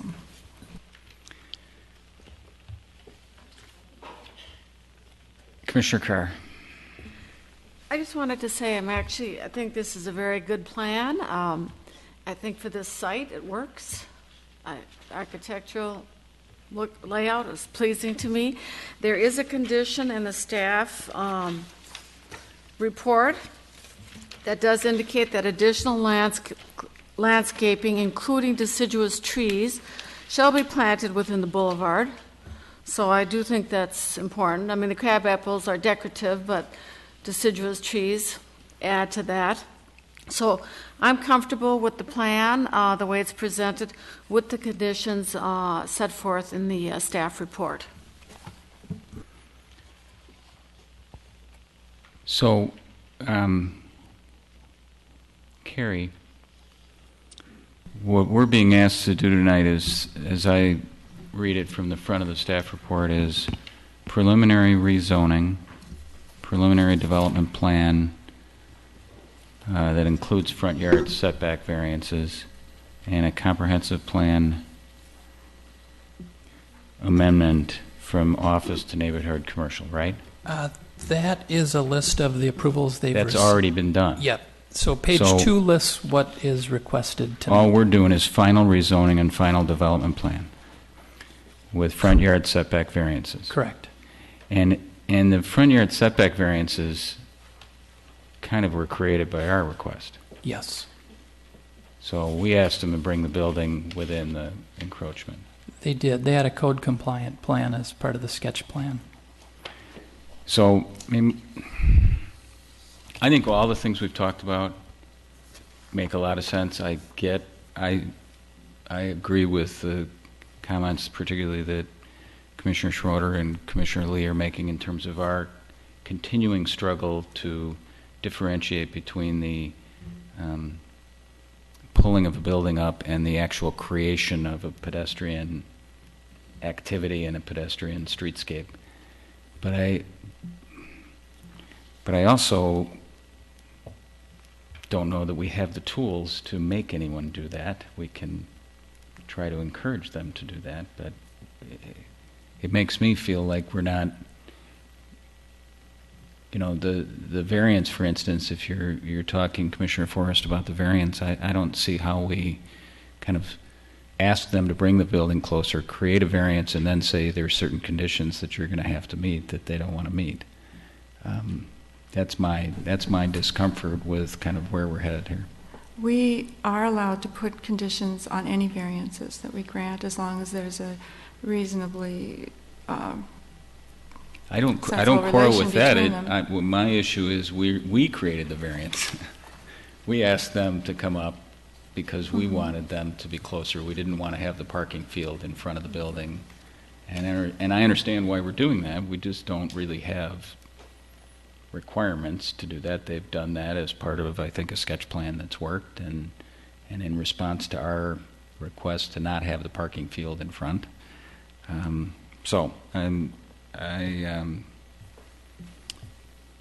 guess I'm interested in where people think we go with this, given the circumstances. Commissioner Olson?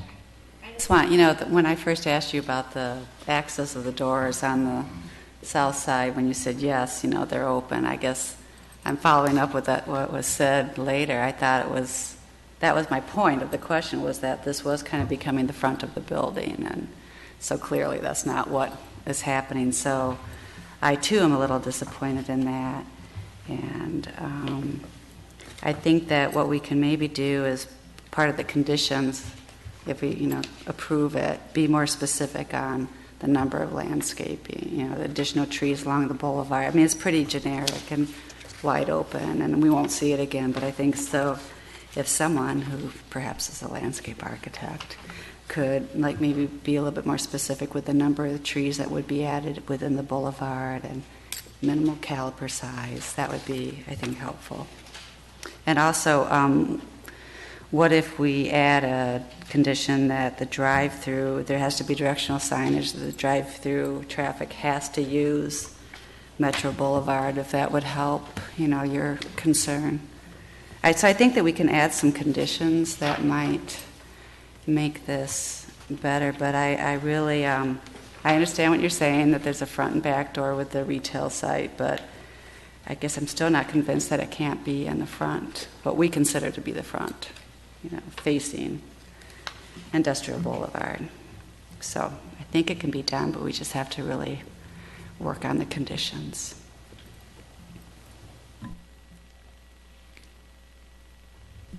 Commissioner Schroeder. I guess I would agree with Commissioner Olson that, and Chair, that we have encouraged them to pull the building up to the street.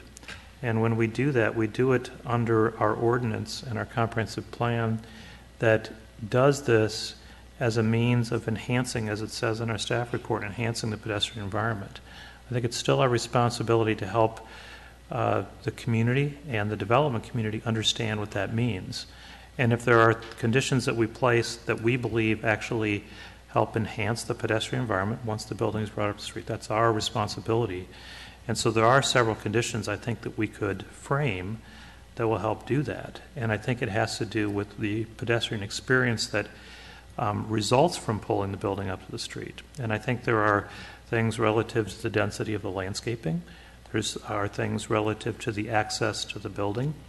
There are the way that trees reinforce the pedestrian environment along the street, and the presence, or actually the lack of presence of mechanical utilities serving the building along those facades.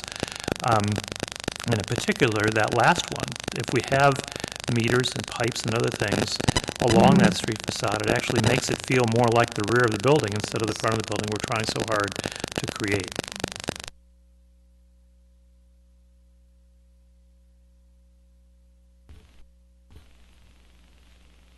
So, Commissioner Scheer. We have a bit of a conundrum here as far as I'm concerned. It would not be my plan that we go from surface parking in front of buildings and access behind to surface parking in the middle of lots and access in the middle of the lots and the back of buildings facing our streets. That was never, I don't think, anybody's intent. That isn't the intent of the comprehensive plan. That isn't the intent of any of the discussions we've ever had. So it's problematic to me that it has to be one or the other. I don't think it does, personally.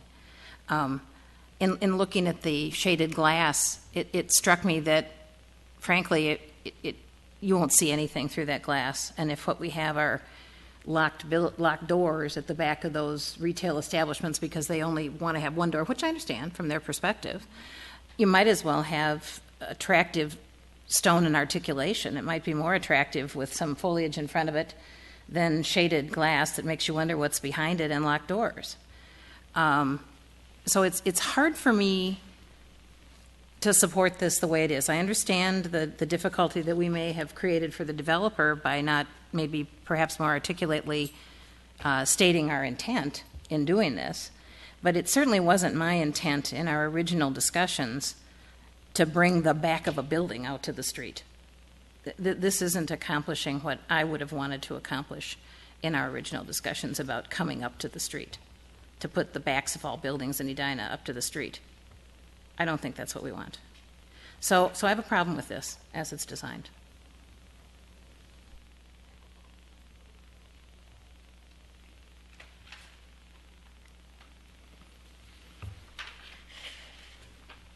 Mr. Anderson, jump right in.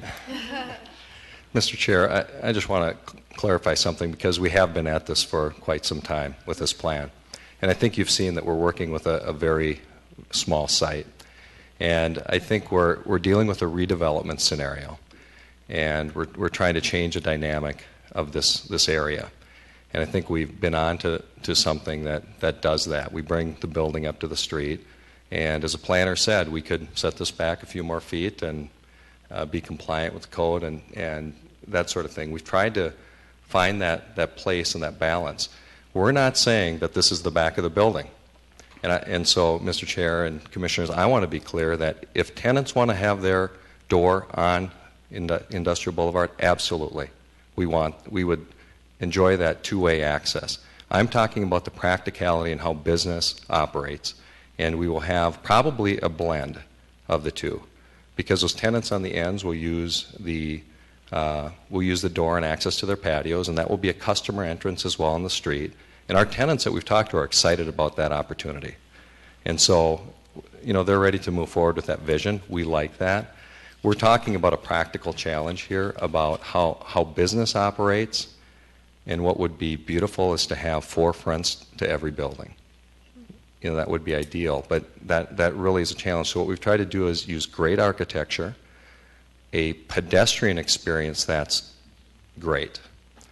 And so the idea of how you enter and exit that building from Edina Industrial Boulevard, we've created the opportunity for folks to be able to do that. And hopefully with those retailers, people would have that opportunity to come in and out at that location. So that's the goal. That's our goal. So we're not eliminating that or saying that it is front and back.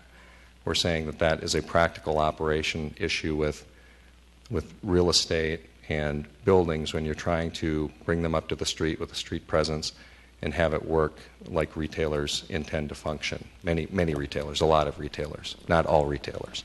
So that's really, it's a hard discussion, and we certainly have very good architecture.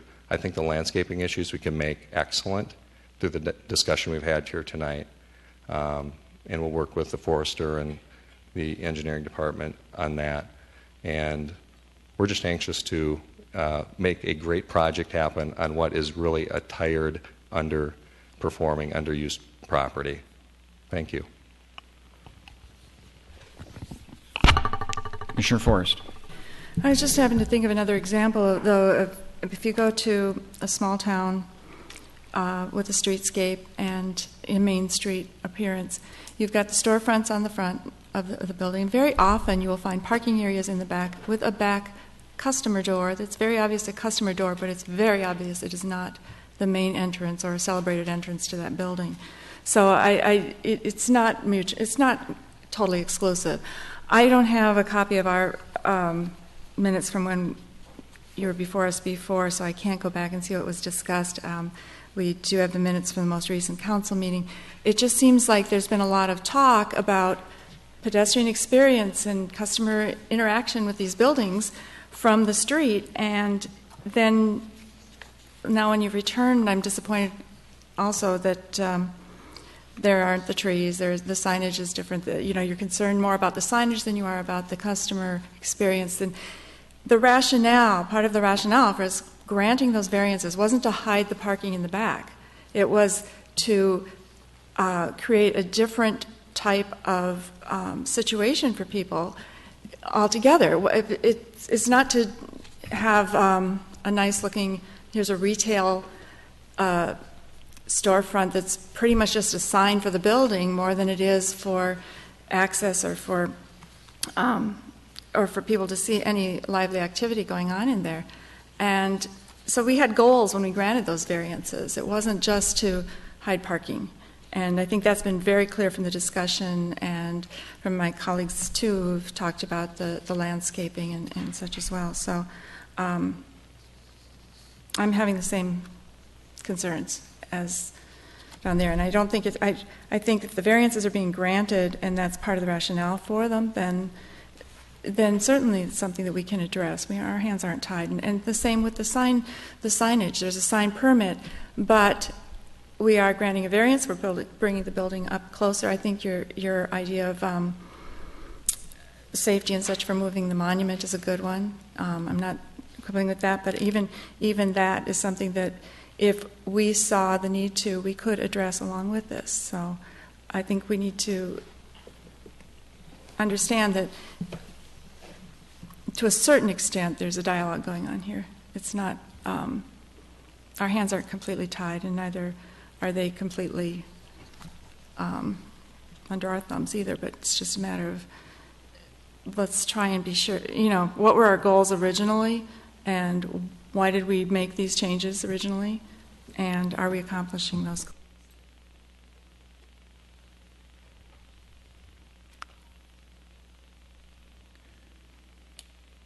Commissioner Carr.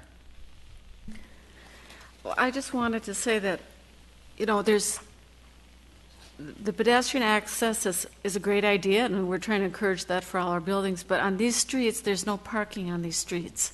So we're not talking about a real urban environment necessarily. You can't park. You have to park in the back of the building. There's no other choice here, really. So how do you get into the stores? Well, let's face it. Are people going to go around the building to go into the front? No, not really. That's not very convenient, especially in Minnesota. So yeah, you kind of have this conundrum, like Commissioner Scheer said. It's just, what do? You have cars in the back. So, I think they've made an attempt to create some pedestrian-friendly access environments in the front of the building, particularly in the two corner lots with the patios. Because again, if you have a coffee shop there, or whatever you're going to be having there, people will be sitting out there in the summer because that's what people like to do in Minnesota. So I think that's created some pedestrian-friendly environment. Those are the two end units. Then you have 3 units in the center, and those are the ones that really don't have the access to the front as the same as the others. There is some access through that patio in the front, but you're not going directly into the tenant's unit. It's indirect. But it's possible maybe through signage that people would be directed to use those doors to go into those lease spaces so that people would recognize that that is an entrance to those doors.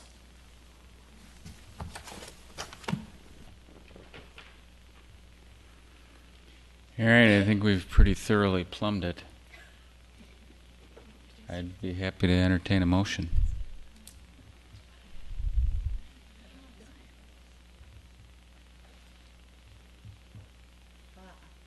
Commissioner Olson. I'll give it a shot, but I will probably need some help. So I recommend approval of, let me find the right, of the final rezoning from POD 1 to PCT 2 and the final development plan with front yard setback variances from 35 to 33 and 25 feet with staff's conditions. And then I'd like to add and make some amendments to those. So under condition 3, I would like to add that the applicant replace the number and equal caliper of trees that are being removed from the current boulevard within the proposed boulevard. And then I also want to address that density piece that Commissioner Schroeder was mentioning, but I have no idea how to do that. So maybe once I'm done with this, you can amend it. So for number 4, I think we should specify how long they are required to replace those. I agree that that shouldn't be open-ended, so I think that we should say for the 2-year maintenance for the trees within the boulevard. Warranty period, 2-year warranty period. Number 9, I would add a condition that the signage meets all the signage requirements of the city. Is that good, Carrie? Number 2, I would say that all transformers, etc., shall be located on the west side of the building and not on the south side of the building. I don't know, do we need to be more specific with that? Again, you can amend it. 11, I had, adding that density for the landscaping, but I think we could do that with number 4. Number 12, I would have the condition that the signage, there'd be signage directing drive-through traffic to use the entrance from Metro Boulevard. And I think that was it. Is there a second? I'll second that. All right. Further discussion or any sandpapering of the conditions? Yeah, I will do some sandpapering. I would like to expand upon the notion of the location of the transformers to say that we'll have no mechanical or electrical services visible on the south side of the building. And I don't know exactly how to frame this, but without being limiting, I would say that the density of landscaping on street-facing sides of the building will create continuous planted zones. And as a reference point, I think what we're looking for is the emphasis on the plants and not on whatever mulch they happen to place in the beds. And I think that the one thing that I would like to put for further discussion is not changing condition 4 as stated in the staff report. This is the condition that is placed on every approval we have, and I would hate to set a precedent that for some limited condition we're changing the way that we deal with landscaping. In fact, every developer is required to replace landscaping that dies. I know for a fact that they don't. We have some significant projects that have had landscaping die that hasn't been replaced. And I would actually like to leave that one as is. And I think it is possible to get trees to grow on boulevards. Cities do it all the time. We maintain around that. We have ways of dealing with trees that are planted in boulevards to make certain that they can survive in even tough planting environments.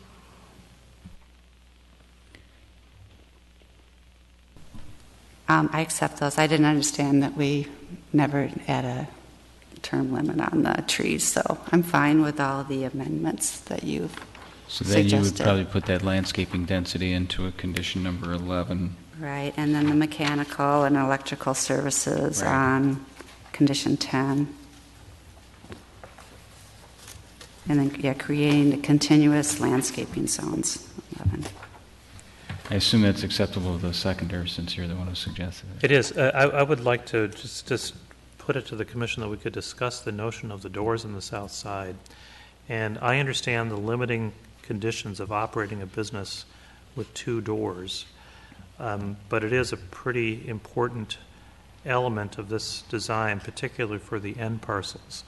And I would like to see those doors remain open and accessible during business hours for people who happen to be moving along the street and want to enter the buildings. I'm less concerned about the entrance that actually leads into the space that leads into the bathroom first. I don't think that was not what we envisioned, but I think being able to enter into a space that is the store becomes important. And so, and I don't know how to frame it, but I would actually like to encourage some discussion from the Planning Commission to be able to frame that a little more definitively.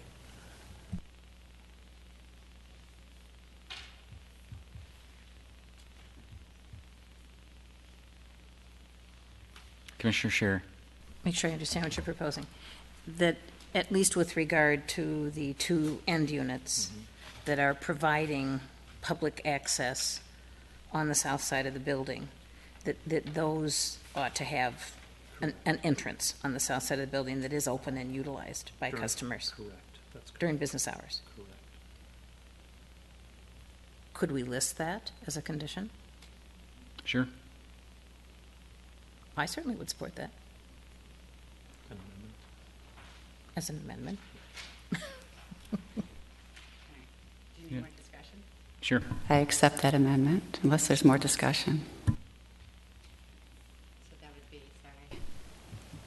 That would be condition 13.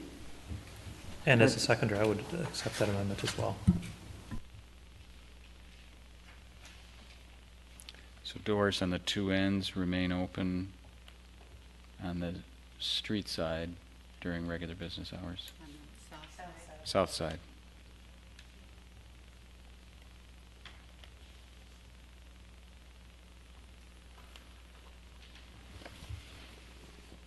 Commissioner Forrest. I can't recall, but is it better for us to do two motions here, one for rezoning and the separate one for the I think we can development do plan? this all at once. Yeah. You could all, that's good. All right. I'm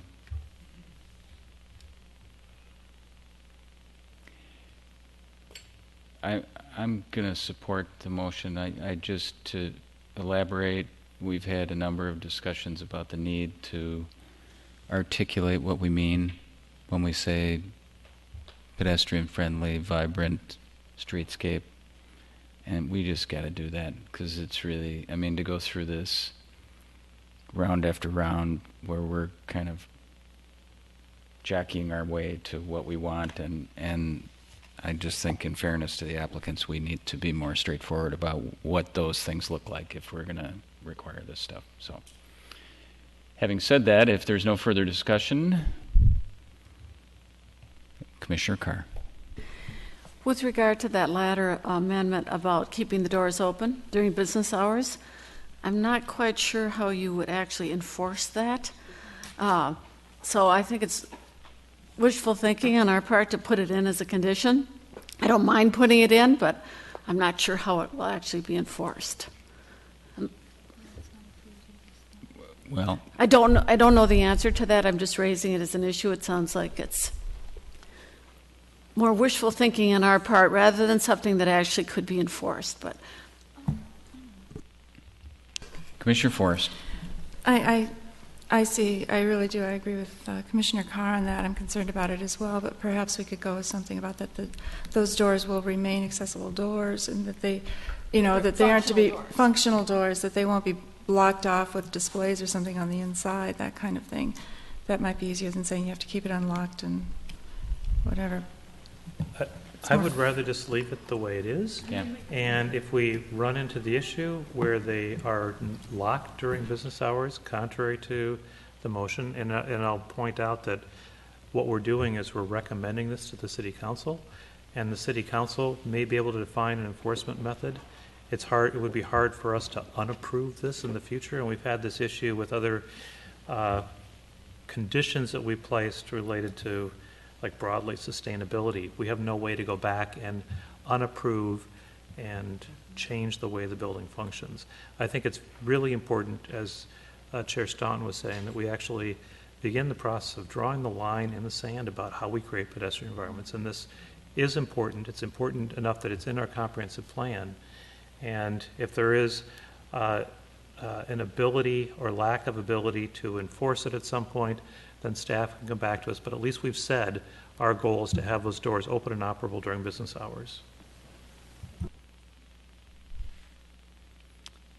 It's the luxury of being a recommending body. We can communicate the aspiration to the council and let them figure it out.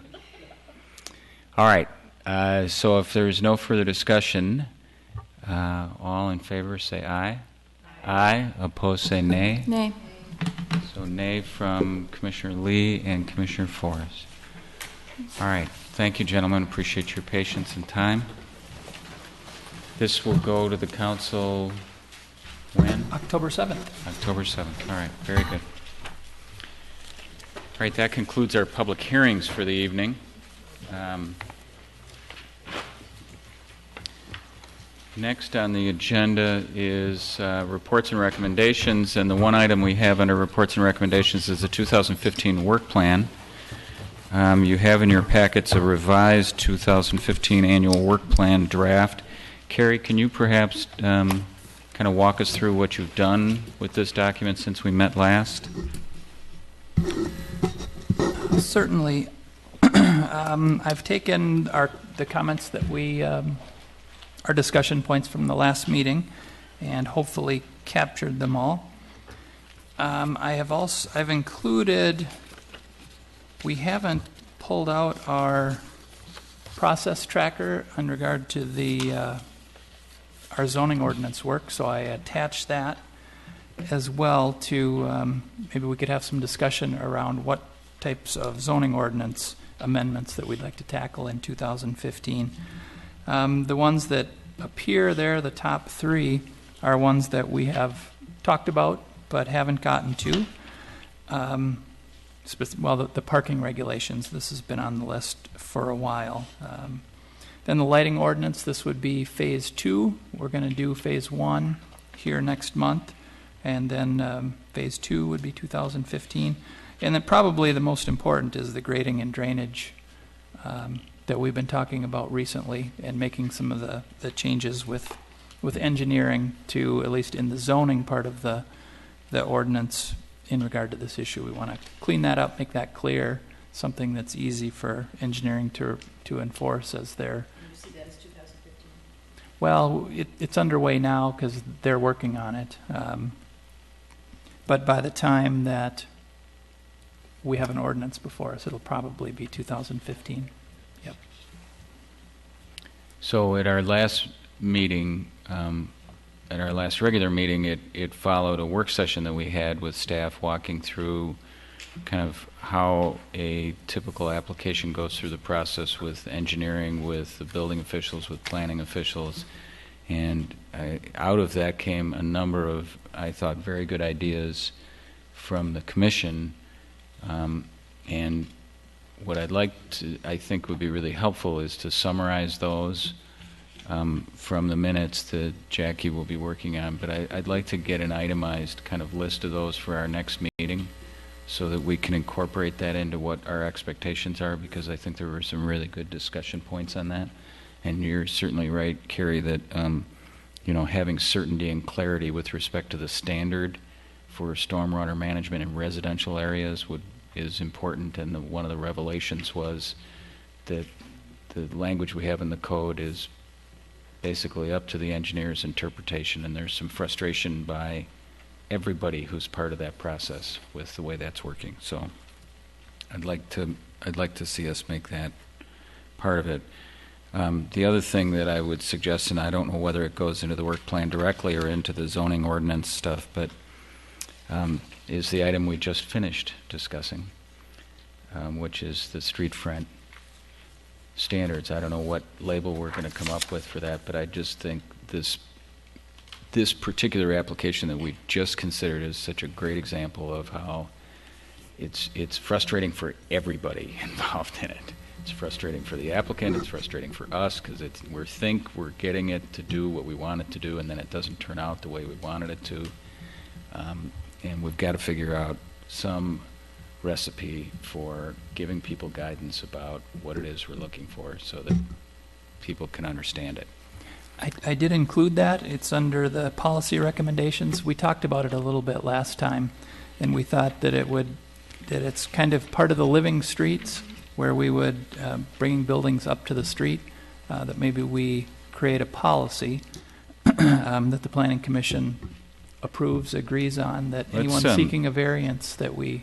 Yeah, any ideas, what are we going to, how are we going to label this? I think it's important to get a label. Maybe it's a marketing perspective, but Commissioner Scherer. Well, we were having a little sidebar over here. Frankly, to me, we've worked under the auspices that we're going to have entrance from the street, and the living streets concept is to bring the buildings to the street for entrance at the street level. Every time we've had a disappointment, it's when a building has come to the street and there is not entrance after it comes to the street. It is possible to, I don't want to sound like a heretic here, but to design buildings that would have very attractive walkways to them with parking in front, and then all of the entrances visible from the street with an attractive way to get there. You certainly could have done it on this small lot. I think it doesn't have to always be one way or the other, because sometimes when you bring them to the street on certain lots and developments, what you're going to get is the back of a building, in essence. And that clearly isn't what we want. That clearly isn't, to me, pedestrian friendly. It might be more pedestrian friendly to march down a sidewalk, see a boulevard or a landscaped area that marches to a front door, even if there are cars in between, than to just have a closed back of a building. So, I mean, I think it's not as simple as everything comes to the street. There are variances based on different lots and different designs.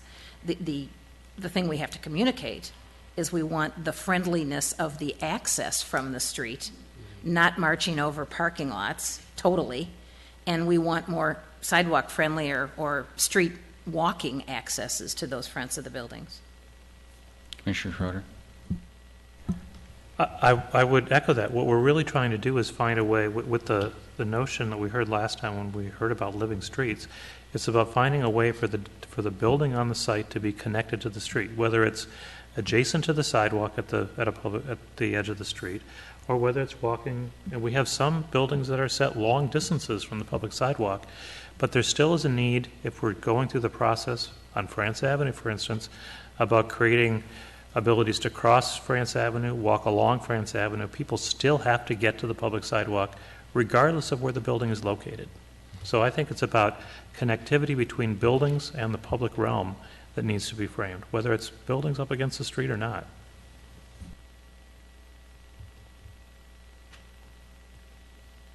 Commissioner Olson. So if it's a policy, though, does that give us the teeth we need? Or does this have to be like a zoning ordinance amendment that has those? Is the policy strong enough? Or can we just refer to the policy and say that we're applying the policy and hold them to those? Be accountable? I think that's a great question, because I think, we've kind of made it available using language in the comprehensive plan and said we'll give you relief from the setback if you come forward and do that. But that doesn't mean they have to. And we've kind of encouraged people to, and if I think if we want it to happen, we should mandate that there be this connectivity between the building and the public realm. So maybe between now and the next meeting, somebody can come up with a catchy label for this. We have to, because I do think it's important to communicate it not just to the applicants but to the public what we're trying to accomplish, and having something that we refer to it as is an important way to be communicating that. I think it really is a perfect adjunct to the notion of living streets. We have notions about walkability, bikeability, and as we noted last time, it's all constrained within essentially the bounds of the public right-of-way, but we haven't really done our due diligence as a planning body if we haven't found ways for people to actually get to the public realm. All right. Commissioner Forrest. Yeah, I think I like that idea of exploring using policies more, and I'm not sure if there's any barriers to that, but I would think if as long as it agrees with the comprehensive plan, and I would like to see current policies referenced by the comprehensive plan possibly too, in that the city will have policies about this, and those can the policies can be changed, but at least if the general goals are set out in the comp plan, then the guidelines that we can use specifically at that point in time could be applied more easily. But I think Commissioner Olson's question was policy versus ordinance, right? And the notion that you want to have it. I mean, I guess I was supporting the notion that you want to have it as an ordinance because then it's a requirement. It's not I guess my only concern there is in writing an ordinance. It can be easily interpreted in a clear-cut manner versus a policy that's written setting out the goals and approaches, possible approaches. That was. Mr. Chair, I think if we look at this as, for now, an exploration of policy, it does fit into what has to be going on in the next several years as we look at the comprehensive plan update, which is essentially a collection of all of these kinds of policies. And it could be really reinforced there. If we have policy now that at least guides how we think about this when they come before us, and it can eventually be rolled into a comprehensive plan, then it becomes more definitive about translation into an ordinance. Not in the next year, perhaps, but eventually. Yeah, but I think it's, it's more than just for us. It's for the applicants to understand what we're trying to achieve and for us to have an objective standard to be able to rely on when we say, like in a meeting like tonight, that, that's not good enough. You're not accomplishing the standard that we've set out. And maybe we're not. Maybe we're saying the same thing. I'm just. Are we going to have the discussion tonight, or you want to just make sure we have the discussion at some point? Because I agree, we have to decide what it is we want to do, and I think we're all looking for guidance on how we deal with this. All right, fair enough. That's my job. That's all right. I was caught up in the moment. Commissioner Carr. Well, similar to Living Streets, there's a policy, and now our task force is working on guidelines to implement the policy. So we could have a policy similar to Living Streets, which is really the public realm element of making sure the sidewalks, the public areas are desirable, aesthetic, pleasing, walkable, etc. But we could also have a policy, and what that name would be, we haven't given it a name yet, but this connectivity between the buildings and the public realm. We could have a policy on that with then some guidelines for how that's implemented by developers. And then we could also have, as part of our checklist, when developers submit a plan, we could use some of those criteria and have them demonstrate how their plan meets those criteria. I think the distinction is that the Living Streets policy essentially is dictating how we deal with the public realm, the things we already control. And I think Commissioner Staunton's point is good because we get beyond that, and it's hard to have policies that would dictate how the private realm actually is defined without having it become an ordinance. Right. So, okay. The only other item that I think I guess it is in here. It's the density in Southdale area item is in as well. So I guess the last question I'd ask on the work plan is: are these in order of priority within each category, or should there be some different priority than what we have here? Are there some things that might be more urgent than other things?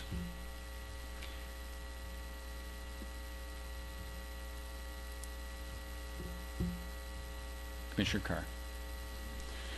Well, just taking one, for instance, under policy recommendations, we have the tree ordinance, which I believe we have a work session set up with City Council on that. We have an ordinance already drafted. So, in terms of priority, I would put that near the top only because it's going to be hopefully dealt with in the near future. I think that's right.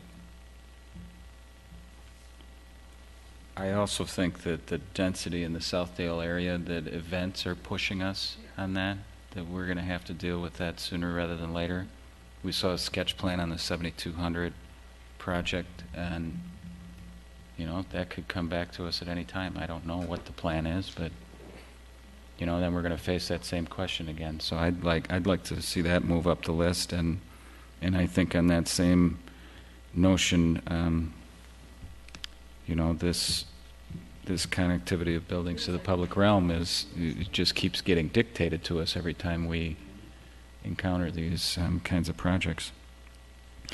The midterm comprehensive plan,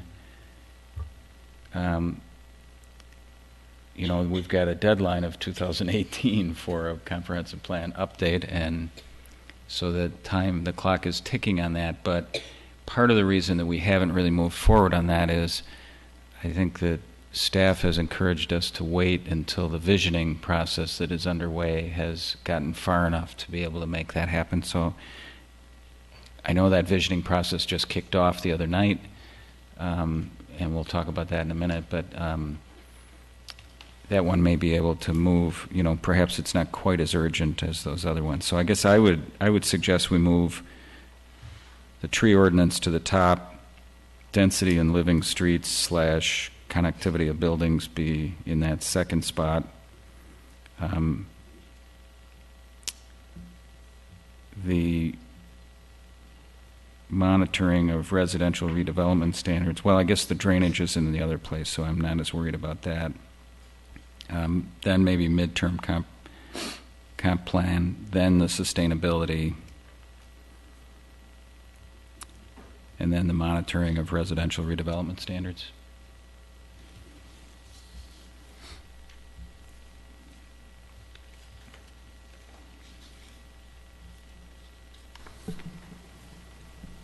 Chair, what did we mean by monitoring? Well, I think the notion was to see how it's going.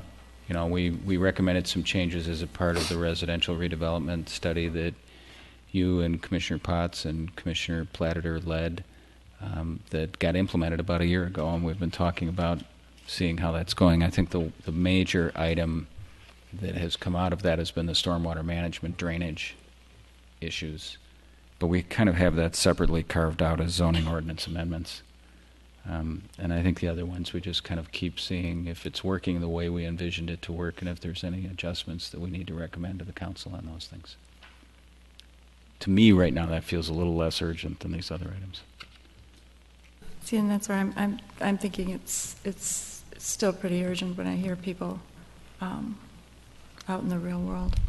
They're all urgent. The question is, they which are. is I know. more urgent I'm just than saying another? I don't see it as, I don't quite want to table because there were a lot of things that we had as recommendations that didn't move forward as well. So I think there's still a lot of dissatisfaction there. So as long as it's staying on our radar and we actually plan on doing something, that's good.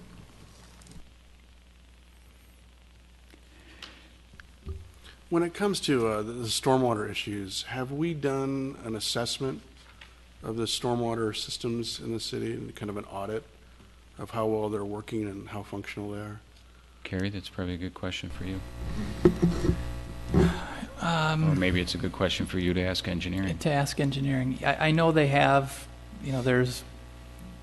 they've got a master schedule, the stormwater management plan of the city, and I know there are areas of the city that they've targeted as problem areas where there are some infrastructure needs in that area, and I believe they have them prioritized. So there has been some form of that done as part of the water management plan for the city. I just say that. I think that's one thing that, and when we're talking about, thinking about how we're doing grading and drainage, is to have that kind of foundation of what the issues are and where the problem areas are. And also some insight as to what systems that we've used in the past work, what systems don't work so well. It's when I worked at the watershed district that we actually did on behalf of several cities to do that kind of comprehensive assessment to help them kind of puzzle through how they're going to, especially in a built-out community, how they're going to fix some of these stormwater issues, not only from a flooding standpoint, but also from a treatment standpoint. And where there's opportunities, especially in the commercial areas, to do some mass stormwater treatment. And I think that's important to do early on so you get a pretty good idea of the hand you're dealt in terms of what your choices are and what your choices aren't regarding stormwater, because it really dictates so much of what your choices will be down the road. If you're not thinking about that up front, you may miss an opportunity to really do something substantial to fix a bigger problem, and you won't know that because it's too late. So I think that makes a lot of sense, and that we should figure out, we ought to be starting from a kind of plan as to what are the steps in attacking that issue. Now, I understand from Carrie what you said a couple minutes ago, that there's some working going on by the engineering staff right now to try and address that. I guess the question is whether we bring that. I just think we're going to need to talk about the tactics of attacking that. Yeah.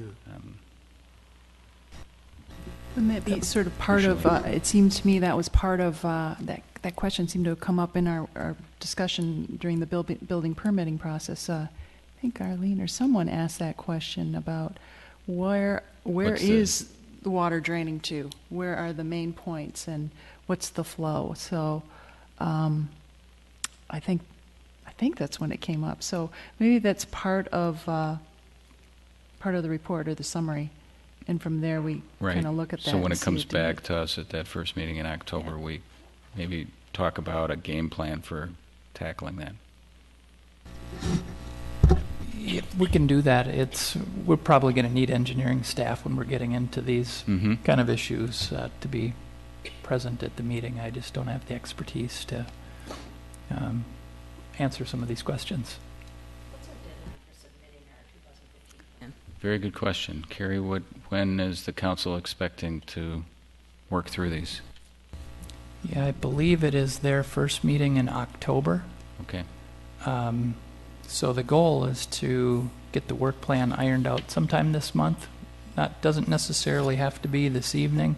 Maybe we don't have our second meeting of the month. This is our last meeting till the first meeting of October. It is. So maybe it's something that we can do through email and try to finalize that way. I think we've got the list here, and we've adjusted the policy recommendation order.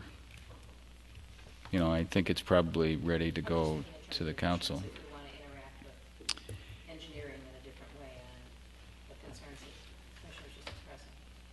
And to me, that falls, under these zoning ordinance amendments. Number 3 is grading and drainage. Frankly, we could make that number 1. And then it's a matter, so that's the work plan item. Then it's a matter of us tackling what it is we have to gather in terms of information, and then how we're going to. All right. Yeah, I agree.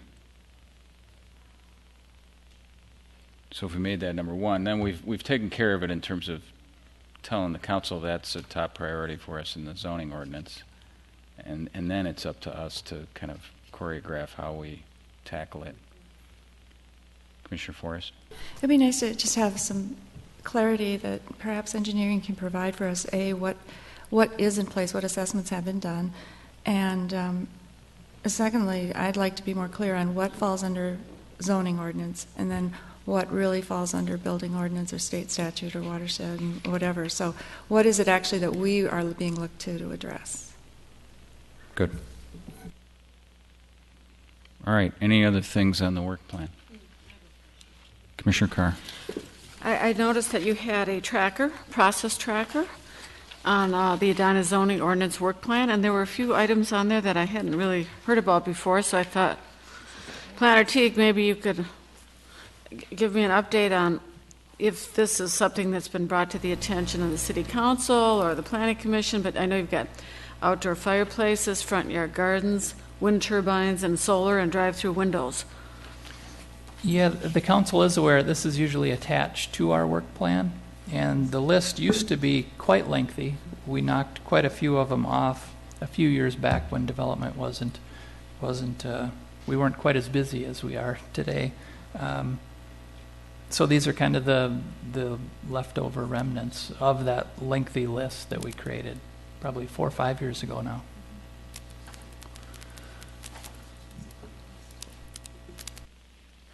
Okay.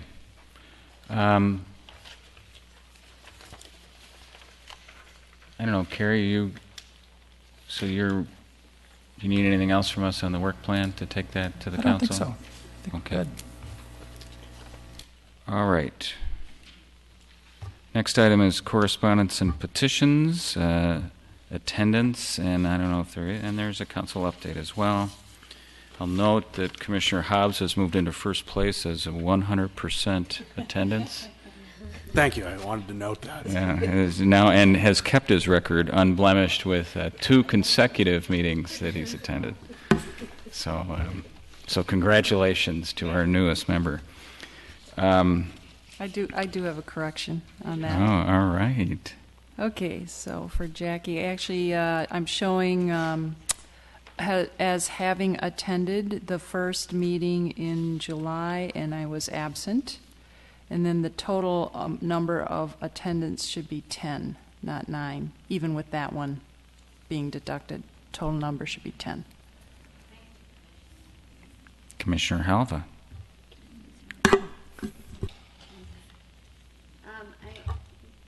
I also have a correction on the attendance. I did attend the first meeting in August. Very good. It's kind of scary because it looks like I missed 4 meetings in a row. Oh, there you go. Yeah, that was all. Okay. Thank you for those corrections.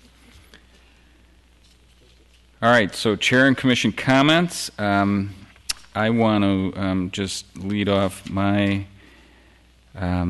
comments by welcoming a new commissioner. Madison Seeley is with us this evening, and to her credit, jumped right in with questions right away. Well done, well done. We're glad to have you here. You want to tell us a little bit about where you're at and how you got here? Okay, so I'm currently a junior at Edina High School. I do public speaking activities. I participate in debate and speech and also Model UN, I guess. But I really enjoy being in front of people, and I really enjoy talking. So you guys will probably figure that out. So yeah, I'm really excited to be working on this commission. Hopefully I can kind of learn the ropes as soon as possible. But yeah, thank you so much for, having me on this commission, and yeah, it'll be really fun. So thank you. Well, welcome aboard. It's good to have you. And we'll be getting together with Commissioner Halva, and we can show you the ropes as to all the. I think you got one of the big. She get one of the big black binders with the comprehensive plan and zoning code. So have you read all that already? Oh goodness. There'll be a quiz. Just kidding. Other comments that I did want to share. I mentioned earlier that the city kicked off a visioning process on Tuesday evening. And I think all of us were at least invited, whether we were there or not. And if we weren't, if we weren't invited, we should have been. But I thought it was an interesting start. It's going to this initial phase is going to conclude tomorrow evening, and then I'm not sure exactly where it goes from there. But there were 120 people from all kinds of different perspectives in the city.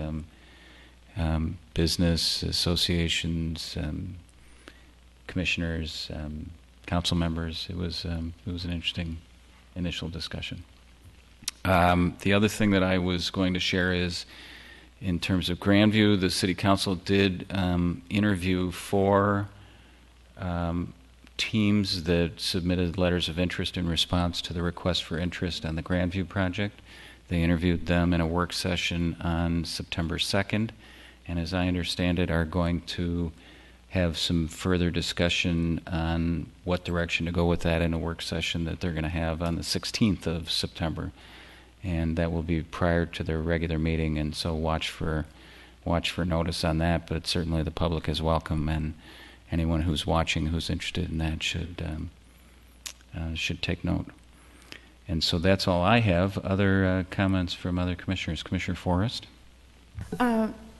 Yeah, a couple things. First of all, we got a roster with our contact information on it, and mine has an old email address, and Jackie will be updating that, just so you know. Also, I was wondering, Planner Teague, where are we at with the let's get rid of the CUP process? This just has to do with the 1-foot floor, not all CUPs, I'm sorry, I just want to be clear. That will be on your next agenda. We've set the public hearing for all of those ordinance amendments that we've been talking about for your first meeting in October. Marvelous. I'm glad to see that's moving along then, because somebody was asking me about that. And I will turn it over to Commissioner Lee. for the small area plan, obviously. What can I update on that? So, we have pretty much turned our consulting team loose. So this is the Valley View Wooddale. Correct. Okay. Valley View Wooddale small area plan. So our consultant team is up and running, and at this point we are going to have I mentioned earlier on October 4th, a first all-community workshop. So at that workshop, all the comments that were brought forth at the kickoff meeting would be incorporated, and it's going to be the first time our consultant team can actually speak to the residents and come up with sort of the game plan for moving forward. One of the biggest reasons for having this is that we're again trying to solicit more information to identify issues. What does the community see as the issues for that particular node? We're going to hold this workshop on site, so it's going to be held in that plaza right there on Wooddale Valley View. I think in the empty bike shop. I think that's the actual space. Yep. So cool. we're going to have some refreshments. It's going to be an all-morning affair, and I would encourage anyone to attend if they would like to be a part of it. There's going to be a little bit of a walkabout. There's going to be an activity where we're actually going to ask groups or teams to take photos, and we've got a real-time setup that can download those photos, and we'll take a look at them and identify issues right there for our team. So it's going to be a great process, and that's only step one in the whole scheme of things. After that, there's going to be 3 documents actually coming forward. The first one's the discovery report, which is going to be based on what we collect at this first meeting. First workshop. Then there's going to be a visioning report. So our consulting team and our small area plan team will take a look at all the information. We're going to try to set the vision. And in the visioning report, it's actually going to propose some scenarios for development or use or future land use. And again, that's going to have to be vetted by the public and presented at the visioning workshop. And then the third document will be the small area plan itself. So we're hoping that by having these key points to engage the community, that we'll be able to get the best information and incorporate the best ideas from everyone. So.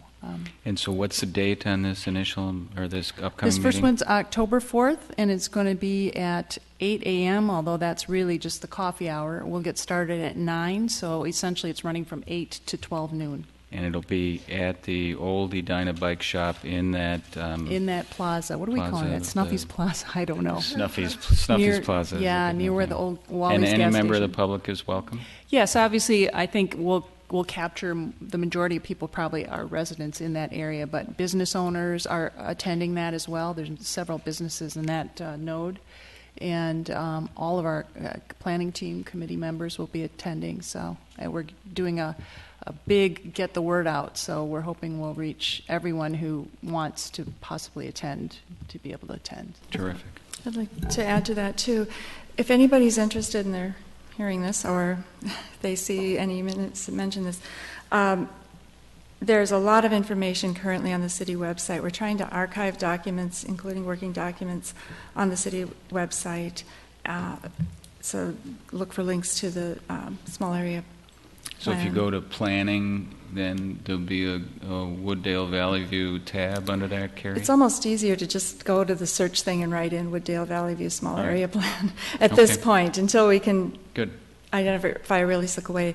And also watch for, we're going to have some blog entries on the Boards and Commissions Advisor blog generated by planning team members, not planning commissioners so much, but residents and business owners there. So. Yeah, I think I saw something up by Connie Carino already. I was wondering if it was already up. Yes, Yeah. so we do have something from a Connie, resident perspective. who was the first 1 foot For the CUP, exactly. So it's come full circle that we're going to vanquish that now. She shared with me last night at the meeting that she was very glad about some of the requirements that were placed before her. They ended up helping the quality of her project immensely, and feels that she is, in the last big flood event, about the only one of her neighbors who Wow, did not how have about water. So, Good news. Okay, thanks. I really kudos to you guys on that process. It's really moving along nicely. Anything on living streets, Commissioner Carr? Nothing, no. Okay. We had the recent report. Nothing further. All right, and Commissioner Schroeder, anything to report on the France Avenue corridor, other than the construction seems to be moving along? All right.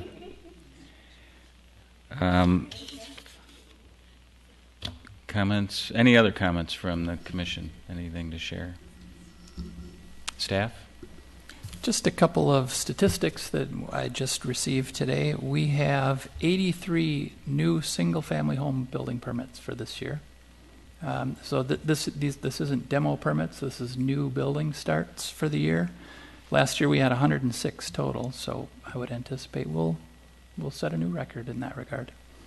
We had over 120 demo permits last year, so that number differs for new home starts. The number was so high because we had a lot of, remember the first of the year, the ordinance changed, so we had a rush on demo permits at the end of last year. So we had a lot torn down with no new homes started immediately on those sites. But 83 so far. No wonder it feels busy. All right. Anything else? Carrie? Jordan? Just to build off of Commissioner Forrest's point about the website URL, if you just go to www.edinamn.gov/WVV, that'll get you right to that page. WVV, all right. Oh, good. I mean, thank you to Assistant Manager Kurt for that one, because she was talking about getting that going for us. And all right, good good. job. Thank you, Jordan. All right, hearing nothing else, I would take a motion to adjourn. So moved. Is there a second? Second. All in favor say aye. Aye. Opposed say nay. We are adjourned.